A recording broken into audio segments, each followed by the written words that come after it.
Hi ಸ್ನೇಹಿತರೆ, welcome to ಸಾಧನ Shankar academy Shikaripura.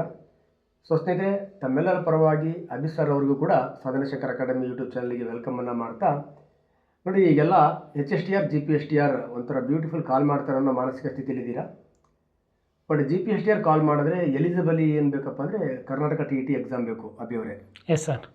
ಈಗ ಕರ್ನಾಟಕ TET ಯಾರಿಗೆ ಆಗಿಲ್ವೋ ಅವ್ರಿಗೆ ಮತ್ತೊಂದು ಅವಕಾಶ ಇನ್ನೊಂದು 2-3 ತಿಂಗಳಲ್ಲಿ ಏನಾದರೂ ಆದರೆ ಸರ್, ನಮಗೆ CTET ಸೆಂಟ್ರಲ್ ಗೌರ್ಮೆಂಟಿಂದ ಕಾಲ್ ಮಾಡಿಬಿಟ್ಟಿದ್ದಾರೆ. ಆ ಅವಕಾಶನ ನಾವು ಉಪಯೋಗಿಸ್ಕೋಬಹುದು ಅಲ್ಲಿ ಕ್ಲಿಯರ್ ಮಾಡಿ. ಈಗ ಕರ್ನಾಟಕ TET ಎಷ್ಟು ಪ್ರಾಮುಖ್ಯತೆ ಇದೆಯೋ ಅಷ್ಟೇ CTETನೂ ಕೂಡ ಇಂಪಾರ್ಟೆಂಟ್. ಯಾಕಂದರೆ GPSTR ಎಕ್ಸಾಮ್ ಬರೀಬೇಕಪ್ಪ ಅಂದರೆ ನಿಮಗೆ ಈ ಕಂಪಲ್ಸರಿ ಕ್ರೈಟೀರಿಯಾ ಇದು ಬೇಕೇ ಬೇಕು ಸರ್. TET ಅನ್ನೋದು ಬೇಕೇ ಬೇಕು ನಮಗೆ. ಹಾಗಾಗಿ GPSTR ಎಕ್ಸಾಮ್ ಇನ್ನೊಂದು 3-4 ತಿಂಗಳು ಅದರ ಆ ಕಡೆ ಆಗ್ಬೋದು ನಮ್ಮ ನಿರೀಕ್ಷೆ. ಹಾಗಾಗಿ CTET ಪಾಸ್ ಮಾಡಿಕೊಂಡ್ರೆ ಮತ್ತು ಸ್ಕೋರ್ ಕೂಡ ಮಾಡಿಕೊಂಡ್ರೆ ಅವರಿಗೆ ಮುಂದೆ ಕರ್ನಾಟಕದಲ್ಲಿ ಇರತಕ್ಕಂಥ GPSTR ಎಕ್ಸಾಮ್ಗೆ ಹೆಲ್ಪ್ ಆಗುತ್ತೆ ಅಂತ ಹೇಳ್ತಾ, CTETಗೆ ಸಂಬಂಧಪಟ್ಟಂಥ ಮತ್ತು ಕರ್ನಾಟಕ TETಗೆ ಸಂಬಂಧಪಟ್ಟಂಥ ಆಪ್ ಏನಿದೆ ಅದು 30ನೇ ತಾರೀಕು ಲಾಂಚ್ ಆಗುತ್ತೆ ಸ್ನೇಹಿತರೆ. ನಿಮ್ಮೆಲ್ಲ ಗೊತ್ತಿದೆ, ನಾವು ಲಾಸ್ಟ್ ಕರ್ನಾಟಕ TET ಎಕ್ಸಾಮಲ್ಲಿ ಅಭಿ ಅವರೇ ಒಂಥರ ರೆವಲ್ಯೂಷನ್ ಮಾಡಿದ್ವಿ. ಹೌದು ಗುರುಗಳು. ನಮ್ಮ ಯೂಟ್ಯೂಬ್ ಚಾನಲಿಂದ ಏನು ಕ್ಲಾಸಸ್ಸನ್ನು ಹಾಕಿದ್ವಿ ಅದರಲ್ಲೇ 70% ಕ್ವಶನ್ಸ್ಗಳು ಬಂದಿದೆ. ಹೌದು ಗುರು. ಹಾಗಾಗಿ ಅವರಿಗೆ ಒಂದು ಕಡಿಮೆ ದರದಲ್ಲಿ ಒಂದು ಆ್ಯಪ್ ಮಾಡಿ ಕಳಿಸ್ಬಿಡೋಣ ಅಂತ ಟುಡೇ ಸ್ಟಿಲ್ ನಾವು ಕರ್ನಾಟಕ TET ಎಕ್ಸಾಮ್ ಮತ್ತು CTET ಎಕ್ಸಾಮ್ ಈ ಸಿಲೆಬಸ್ಗಳು ಹೇಗಿರುತ್ತೆ, ಈ ಸಿಲೆಬಸ್ಗಳೇನು KS IAS ಅಷ್ಟು ಟಫ್ ಏನಲ್ಲ, ತುಂಬ ಈಸಿ ಸಿಲೆಬಸ್ಸು. ಮತ್ತು ಇದು ಕಲಿಯೋದ್ರಿಂದ ನಿಮಗೆ ಏನು ಹೆಲ್ಪ್ ಆಗುತ್ತೆ ಅಂದರೆ HSTR ಎಕ್ಸಾಮ್ಗೂ ಹೆಲ್ಪ್ ಆಗುತ್ತೆ. ಯಾಕಂದರೆ ಸೈಕಾಲಜಿ ಬರುತ್ತಲ್ವಾ, ಸೈಕಾಲಜಿ ಬರುತ್ತೆ, EVS ಬರುತ್ತೆ, ಲ್ಯಾಂಗ್ವೇಜ್ ಬರ್ತವೆ, ಮ್ಯಾಥ್ಸು, ಸೋಷಿಯಲ್ ಸೈನ್ಸ್ ಎಲ್ಲ ಸಬ್ಜೆಕ್ಟು ಇಲ್ಲೇ ಕಲ್ತ್ಬಿಡ್ತಾರೆ. ಬೇಸಿಕ್ ಸ್ವಲ್ಪ ಪಾರ್ಟ್ ಆಗಿ ಹೆಂಗೆ ಎಕ್ಸಾಮಿಗೆ ಓದ್ಕೋಬೇಕು ಅಂತಕ್ಕಂಥದ್ದು ಗೊತ್ತಾದರೆ ಸಾಕು, ಆರಾಮಾಗಿ 100 ಎಬೋ ಸ್ಕೋರನ್ನು ಮಾಡ್ಬೋದು ನಾವಿಲ್ಲಿ. ಈ CTET ಎಕ್ಸಾಮ್ ಬಗ್ಗೆ ಕಂಪ್ಲೀಟ್ ವಿವರಣೆಯನ್ನು ನಾನು ಮತ್ತು ಅಭಿ ಸರ್ ಅವರು ನಿಮ್ಮ ಜೊತೆ ಚರ್ಚೆ ಮಾಡ್ತೀವಿ ಸ್ನೇಹಿತರೆ. ಅಭಿ ಸರ್ ಅವರೇ, ನಮ್ಮ ಹುಡುಗರಿಗೆ ಅರ್ಥ ಆಗೋ ಹಾಗೆ CTET, ಯಾಕಂದರೆ ಈ ಫೌಂಡೇಶನ್ ಚೆನ್ನಾಗಿತ್ತು ಅಂದರೆ ಮನೆ ಚೆನ್ನಾಗಿರುತ್ತೆ. ಹೌದು ಗುರು. ಈ ಸಿಲೆಬಸ್ಸನ್ನು ಅವನು ಕರೆಕ್ಟಾಗಿ ಅರ್ಥ ಮಾಡ್ಕೊಂಡಿದ್ದ ಅಂದರೆ ಅದನ್ನ ತಕ್ಕಂಗೆ ಓದ್ಕೊಂಡ್ಬಿಟ್ರೆ ಆರಾಮ್ 120 ಎಬೋ ಕೂಡ ಸ್ಕೋರ್ ಮಾಡ್ಬೋದು. ಲಾಸ್ಟ್ ಟೈಮ್ ಸ್ಕೋರ್ ಮಾಡಿ ಕಾಮೆಂಟ್ ಮಾಡಿರೋರು ತುಂಬಾ ಇದ್ದಾರೆ. ಗುರುಗಳೇ, ನನಗೊಂದು ಡೌಟ್ ಇದೆ. ಈಗ ಏನಪ್ಪ ಅಂದರೆ, ಈಗ ನಾನೊಂದು ಪೇಪರಲ್ಲಿ ನೋಡಿದೆ ಆ್ಯಂಡ್ ಮೊಬೈಲಲ್ಲಿ ಒಂದು ಟೆಲಿಗ್ರಾಮ್ನಲ್ಲಿ ಒಂದು ಲಿಂಕ್ ಬಂದಿತ್ತು. ಸದ್ಯದಲ್ಲೇ ಕೇಂದ್ರೀಯ ವಿದ್ಯಾಲಯ ನವೋದಯದಿಂದ ಮತ್ತೊಮ್ಮೆ ನೋಟಿಫಿಕೇಶನ್ ಆಗತ್ತೆ ಹೈಸ್ಕೂಲ್ ಪೋಸ್ಟ್ಗಳು ಅಂತ ಹೇಳಿ. ಅದಕ್ಕೂ ಕೂಡ ಈ ನಮ್ಮ CTET ತುಂಬಾ ಹೆಲ್ಪ್ ಆಗುತ್ತೆ ಅಲ್ವಾ. ಎಕ್ಸಾಮ್ಗಳಿಗೆಲ್ಲವೂ ಕೂಡ TET ಎಕ್ಸಾಮ್ ಬೇಕೇ ಬೇಕು. ಇದು ಆರ್ಮಿ ಪಬ್ಲಿಕ್ ಸ್ಕೂಲ್ ಕಾಲಾದರೆ ಅದಕ್ಕೂ ಬೇಕಲ್ವಾ ಗುರುಗಳೇ? ಓಕೆ. ಕೇಂದ್ರೀಯ ನಮ್ಮ ಸೆಂಟ್ರಲ್ ಗೌರ್ಮೆಂಟಿಂದ ಕಾಲ್ ಮಾಡ್ತಕ್ಕಂಥ ಟೀಚರ್ ರಿಕ್ರೂಟ್ಮೆಂಟ್ಗಳಿಗೆ ಮತ್ತು ಕರ್ನಾಟಕದಿಂದ ಕಾಲ್ ಮಾಡ್ತಕ್ಕಂಥ GPSTR ಎಕ್ಸಾಮ್ಗಳಿಗೆ ಒಂದು ಇರಲೇಬೇಕಾಗಿರ್ತಕ್ಕಂಥ ಕ್ರೈಟೀರಿಯಾನೇ CTET ಆ್ಯಂಡ್ ಕರ್ನಾಟಕ TET. ಇದನ್ನು ಹೇಗೆ ಓದಬೇಕು ಅಂತಕ್ಕಂಥದ್ದನ್ನು ಅಭಿ ಸರ್ ಅವರು ನಾವು ಮತ್ತಿಬ್ಬರು ಚರ್ಚೆ ಮಾಡ್ತಾ ಹೋಗೋಣ. ಆ ಚರ್ಚೆಯನ್ನು ತಗೊಂಡು ಸಿಲೆಬಸ್ ಕಾಪಿ ಇಟ್ಕೊಂಡು ಓದಿ ಆರಾಮಾಗಿ ಪಾಸ್ ಆಗ್ತೀರಾ. ಮತ್ತು ನಮ್ಮ ಆ್ಯಪು ಕೂಡ ಇದೆ, ಅದಕ್ಕೆ ಜಾಯ್ನ್ ಆಗಿ.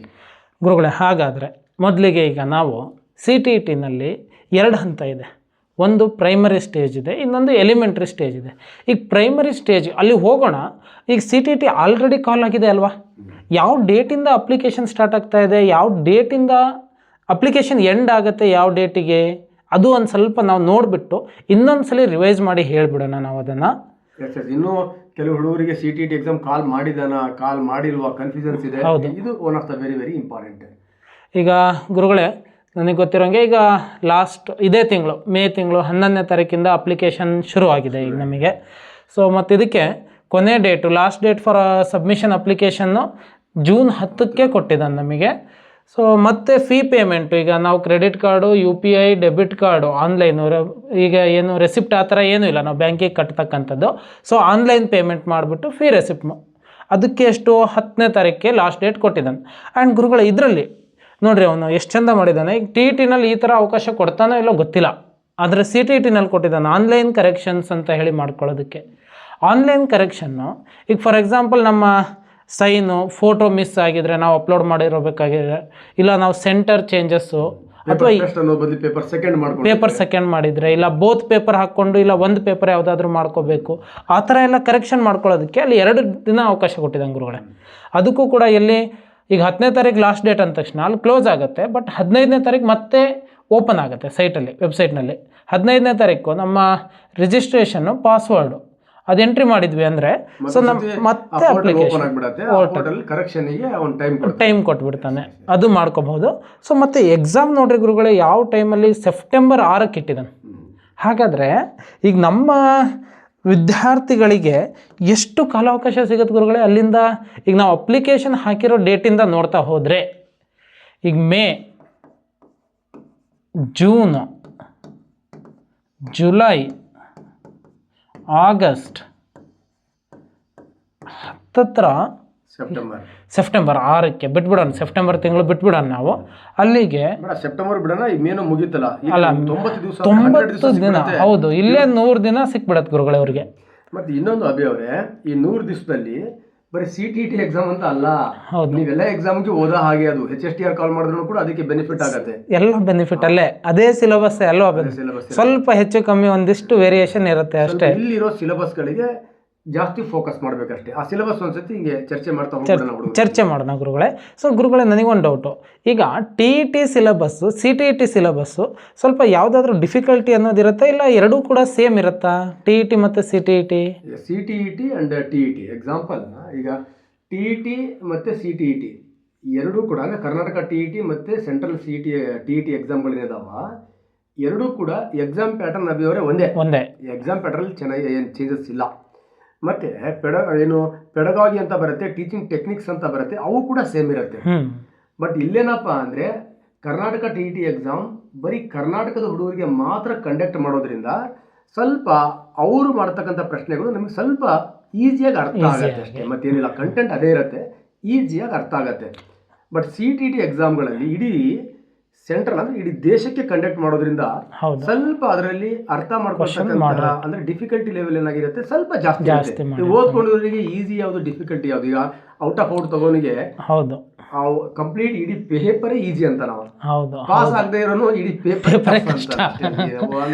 ಓದ್ಕೊಂಡ ಅಂದ್ರೆ ಅದಕ್ಕೆ ನನಗೆ ಅಂತ ಡಿಫಿಕಲ್ಟೀಸ್ ಏನು ಇರಲ್ಲ, ಸೇಮ್ ಪ್ಯಾಟರ್ನ್ ಇರುತ್ತೆ ಅಭಿ ಅವರೇ. ಮತ್ತೆ ಇನ್ನೊಂದು, ಈಗ ನಮ್ಮಲ್ಲೂ ಕೂಡ ಈಗ ಸ್ಟೇಟ್ ಸಿಲೆಬಸ್ ಅಂತ ಹೇಳಿ ಬಂದಾಗ ಕೂಡ ಕರ್ನಾಟಕಕ್ಕೆ NCERT ಬುಕ್ಕೆ, CTET ಅಂತೇಳಿ ಸೆಂಟ್ರಲ್ ಗೌರ್ಮೆಂಟಿಗೆ ಹೋದಾಗಲೂ ಕೂಡ ಅದು ಕೂಡ NCERT ಟೆಕ್ಸ್ಟ್ ಬುಕ್ ಅಲ್ವಾ ಗುರುಗಳೇ?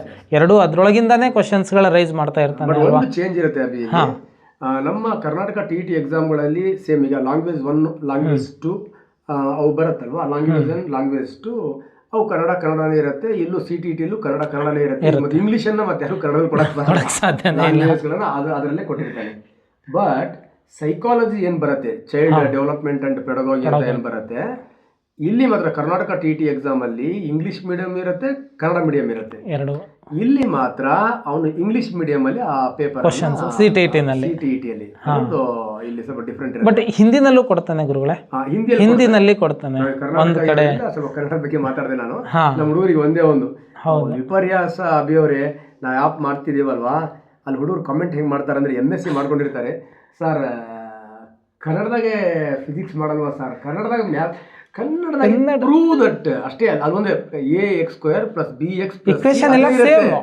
ಬಟ್ ಆ prove that to show that ಅನ್ನೋದನ್ನ ಕನ್ನಡದಲ್ಲಿ ಇಲ್ಲ, ಸ್ವಲ್ಪ ಅಡ್ಜಸ್ಟ್ ಆಗಿಬಿಡಿ ನೀವು, ಮಾನಸಿಕವಾಗಿ ಅಡ್ಜಸ್ಟ್ ಆಗಿ. ನನಗೆ ಗೊತ್ತಿರೋ ಹಾಗೆ ನಾವುಗಳು ಬದಲಾಗಬೇಕು. ಸಬ್ಜೆಕ್ಟನ್ನು ಹೃದಯದಿಂದ ನೋಡಿಬಿಟ್ರೆ ಆ ಕ್ವಶನ್ ಅರ್ಥ ಆಗುತ್ತೆ.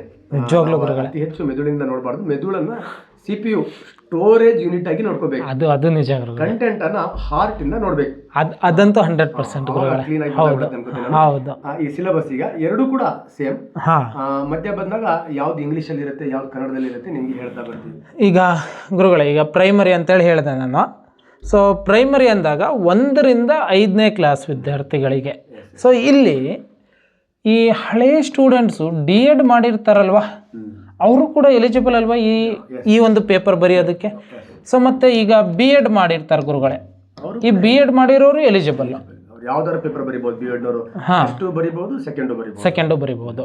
ಆ್ಯಂಡ್ ಇನ್ನೊಂದು ಗುರುಗಳೇ, ಈಗ ನನಗೆ ಒಂದಿಷ್ಟು ಡೌಟ್ಸ್ ಇದೆ, ನಾನು ನಿಮ್ಮ ಜೊತೆಗೆ ಕ್ಲಾರಿಫೈ ಮಾಡ್ಕೊಳ್ಳೋಣ. ಅಲ್ಲೂ ಕೂಡ ನಮ್ಮ ಸ್ನೇಹಿತರಿಗೂ ಡೌಟ್ಸ್ ಇರ್ಬೋದು. ಯಾಕೆ ಅಂದರೆ ಈಗ ನಮ್ಮ ಕರ್ನಾಟಕ ಸ್ಟೇಟಲ್ಲೂ ಕೂಡ ಹೊಸದಾಗಿ 2020ಕ್ಕೆ NEP ಅಂತ ಹೇಳಿ ಲಾಂಚ್ ಆಗಿತ್ತು, ನ್ಯಾಷನಲ್ ನ್ಯೂ ಎಜುಕೇಷನ್ ಪಾಲಿಸಿ ಅಂತ ಹೇಳಿ ಲಾಂಚ್ ಆಗಿತ್ತು. ಅಲ್ಲಿ ಏನು ಮಾಡಿದ್ದ, ಎರಡೆರಡೇ ಕೋರ್ ಸಬ್ಜೆಕ್ಟನ್ನು ಮಾಡಿದ್ದ. ಹೇಗೆ ಈಗ ಡಿಗ್ರಿ ಅಂದ ತಕ್ಷಣ ಬರ್ತಕ್ಕಂಥದ್ದು ಒಂದು PCM ಬರುತ್ತೆ, ಇನ್ನೊಂದು CBZ ಬರುತ್ತೆ. ಇದು ಸೈನ್ಸ್ ಮೆಥಡ್ನವರಿಗೆ ಬರುತ್ತೆ. ಆ್ಯಂಡ್ ಕಾಮರ್ಸ್ ಸ್ಟ್ರೀಮ್ನವರಿಗೆ ಆ್ಯಂಡ್ ಬೇರೆ ನಾನ್ ಸೈನ್ಸ್ ಡಿಪಾರ್ಟ್ಮೆಂಟ್ ಅವೆಲ್ಲದೂ ಕೂಡ ಕಾಮನ್ ಆಗಿ ಬರುತ್ತೆ ಅವರಿಗೆ. ಬಟ್ ಇಲ್ಲೇನು ಮಾಡಿದ್ದ ಅಂದರೆ ಸೊ ಎರಡೆರಡೇ ಸಬ್ಜೆಕ್ಟು, ಒಂದು physics maths, physics chemistry maths combination ಮಾಡಿದ್ದ ಗುರುಗಳೇ. Chemistry botany, chemistry zoology, botany zoology ಈ ಥರ ಸ್ಟ್ರೀಮ್ಗಳನ್ನು ತುಂಬಾ ಡಿವೈಡ್ ಮಾಡಿಬಿಟ್ಟ NEP ಬ್ಯಾಚ್ನಲ್ಲಿ. ಈಗ ಅಲ್ಲಿ ಕೆಲವೊಂದಿಷ್ಟು ವಿದ್ಯಾರ್ಥಿಗಳು ಈಗ ಫಾರ್ ಎಕ್ಸಾಂಪಲ್ ಬಾಟ್ನಿ ಝುವಾಲಜಿ ಓದಿರ್ತಾನೆ ಅವ್ನು B.Ed ಮತ್ತು ಟೀಚಿಂಗ್ ಹೋಗಬೇಕು ಅಂತ B.Ed ಮಾಡಲೇಬೇಕು ಕೆಮಿಸ್ಟ್ರಿ ಗೊತ್ತಿರಲ್ಲ, ಬೇರೆ ಸಬ್ಜೆಕ್ಟ್ ಚೂಸ್ ಮಾಡ್ಕೊಂಡಿರ್ತಾನೆ. ಹಾಂ, ಬಟ್ ಅವ್ನು ಕೆಮಿಸ್ಟ್ರಿ ಗೊತ್ತಿಲ್ಲ ಅಂದರೂ ಕೂಡ ಅವ್ನು B.Ed ಮಾಡಿದರೆ ಇದಕ್ಕೆ ಎಲಿಜಿಬಲ್ ಆಗ್ತಾನೆ ಅಲ್ವಾ? ಬಟ್ B.Ed ಮಾಡಿದವ್ರು ಎಲ್ಲರೂ ಕೂಡ ಎಲಿಜಿಬಲ್ ಆಗ್ತಾರೆ. ಬಟ್ ಏನಪ್ಪ ಕೆಮಿಸ್ಟ್ರಿ ಒಂದಿಷ್ಟು ಕ್ವಶನ್ಸನ್ನು ಓದ್ಕೋಬೇಕು ಅವರು ಅಲ್ವಾ? ಓದ್ಕೊಳ್ಬೇಕು, ಅನಿವಾರ್ಯತೆ ಟೀಚರ್ಸ್. ಯಾಕಂದರೆ ನಾವು ಇಲ್ಲಿ ಎಕ್ಸಾಮ್ ಬರಿತಾ ಇರ್ತಕ್ಕಂಥದ್ದು 9th 10th ಅಲ್ಲಿ ಏನಾಗುತ್ತೆ ಸಬ್ಜೆಕ್ಟ್ ಸ್ಟ್ರೀಮಿಂಗ್ ಬರುತ್ತೆ. ಸಬ್ಜೆಕ್ಟ್ ಸ್ಟ್ರೀಮಿಂಗ್ ಅಲ್ಲಿ ಬಯಾಲಜಿ ಟೀಚರ್ ಅಂದರೆ ಬಯಾಲಜಿಕಲ್ ಸೈನ್ಸ್ನವನು ಕೆಮಿಸ್ಟ್ರಿ ಬಯೋನೇ ಮಾಡಬೇಕು, ಫಿಸಿಕಲ್ ಸೈನ್ಸ್ನವನು ಫಿಸಿಕ್ಸ್ ಮ್ಯಾಥ್ಸೇ ಮಾಡಬೇಕು, ಆ ಥರ ಇರುತ್ತೆ. ಬಟ್ ನಾವು ಮಾಡ್ತಾ ಇರೋದು ಪ್ರೈಮರಿ ಸ್ಕೂಲ್ ಇಲ್ಲ. ಅವನು GPST ಹೋದ ಅಂದ್ರೆ ನಾನು PCM ಇಂದಾನೆ ಬಂದೀನಿ, ನಾನು ಬಯಾಲಜಿ ಮಾಡಲ್ಲ ಅಂತ ಹೇಳಂಗಿಲ್ಲ.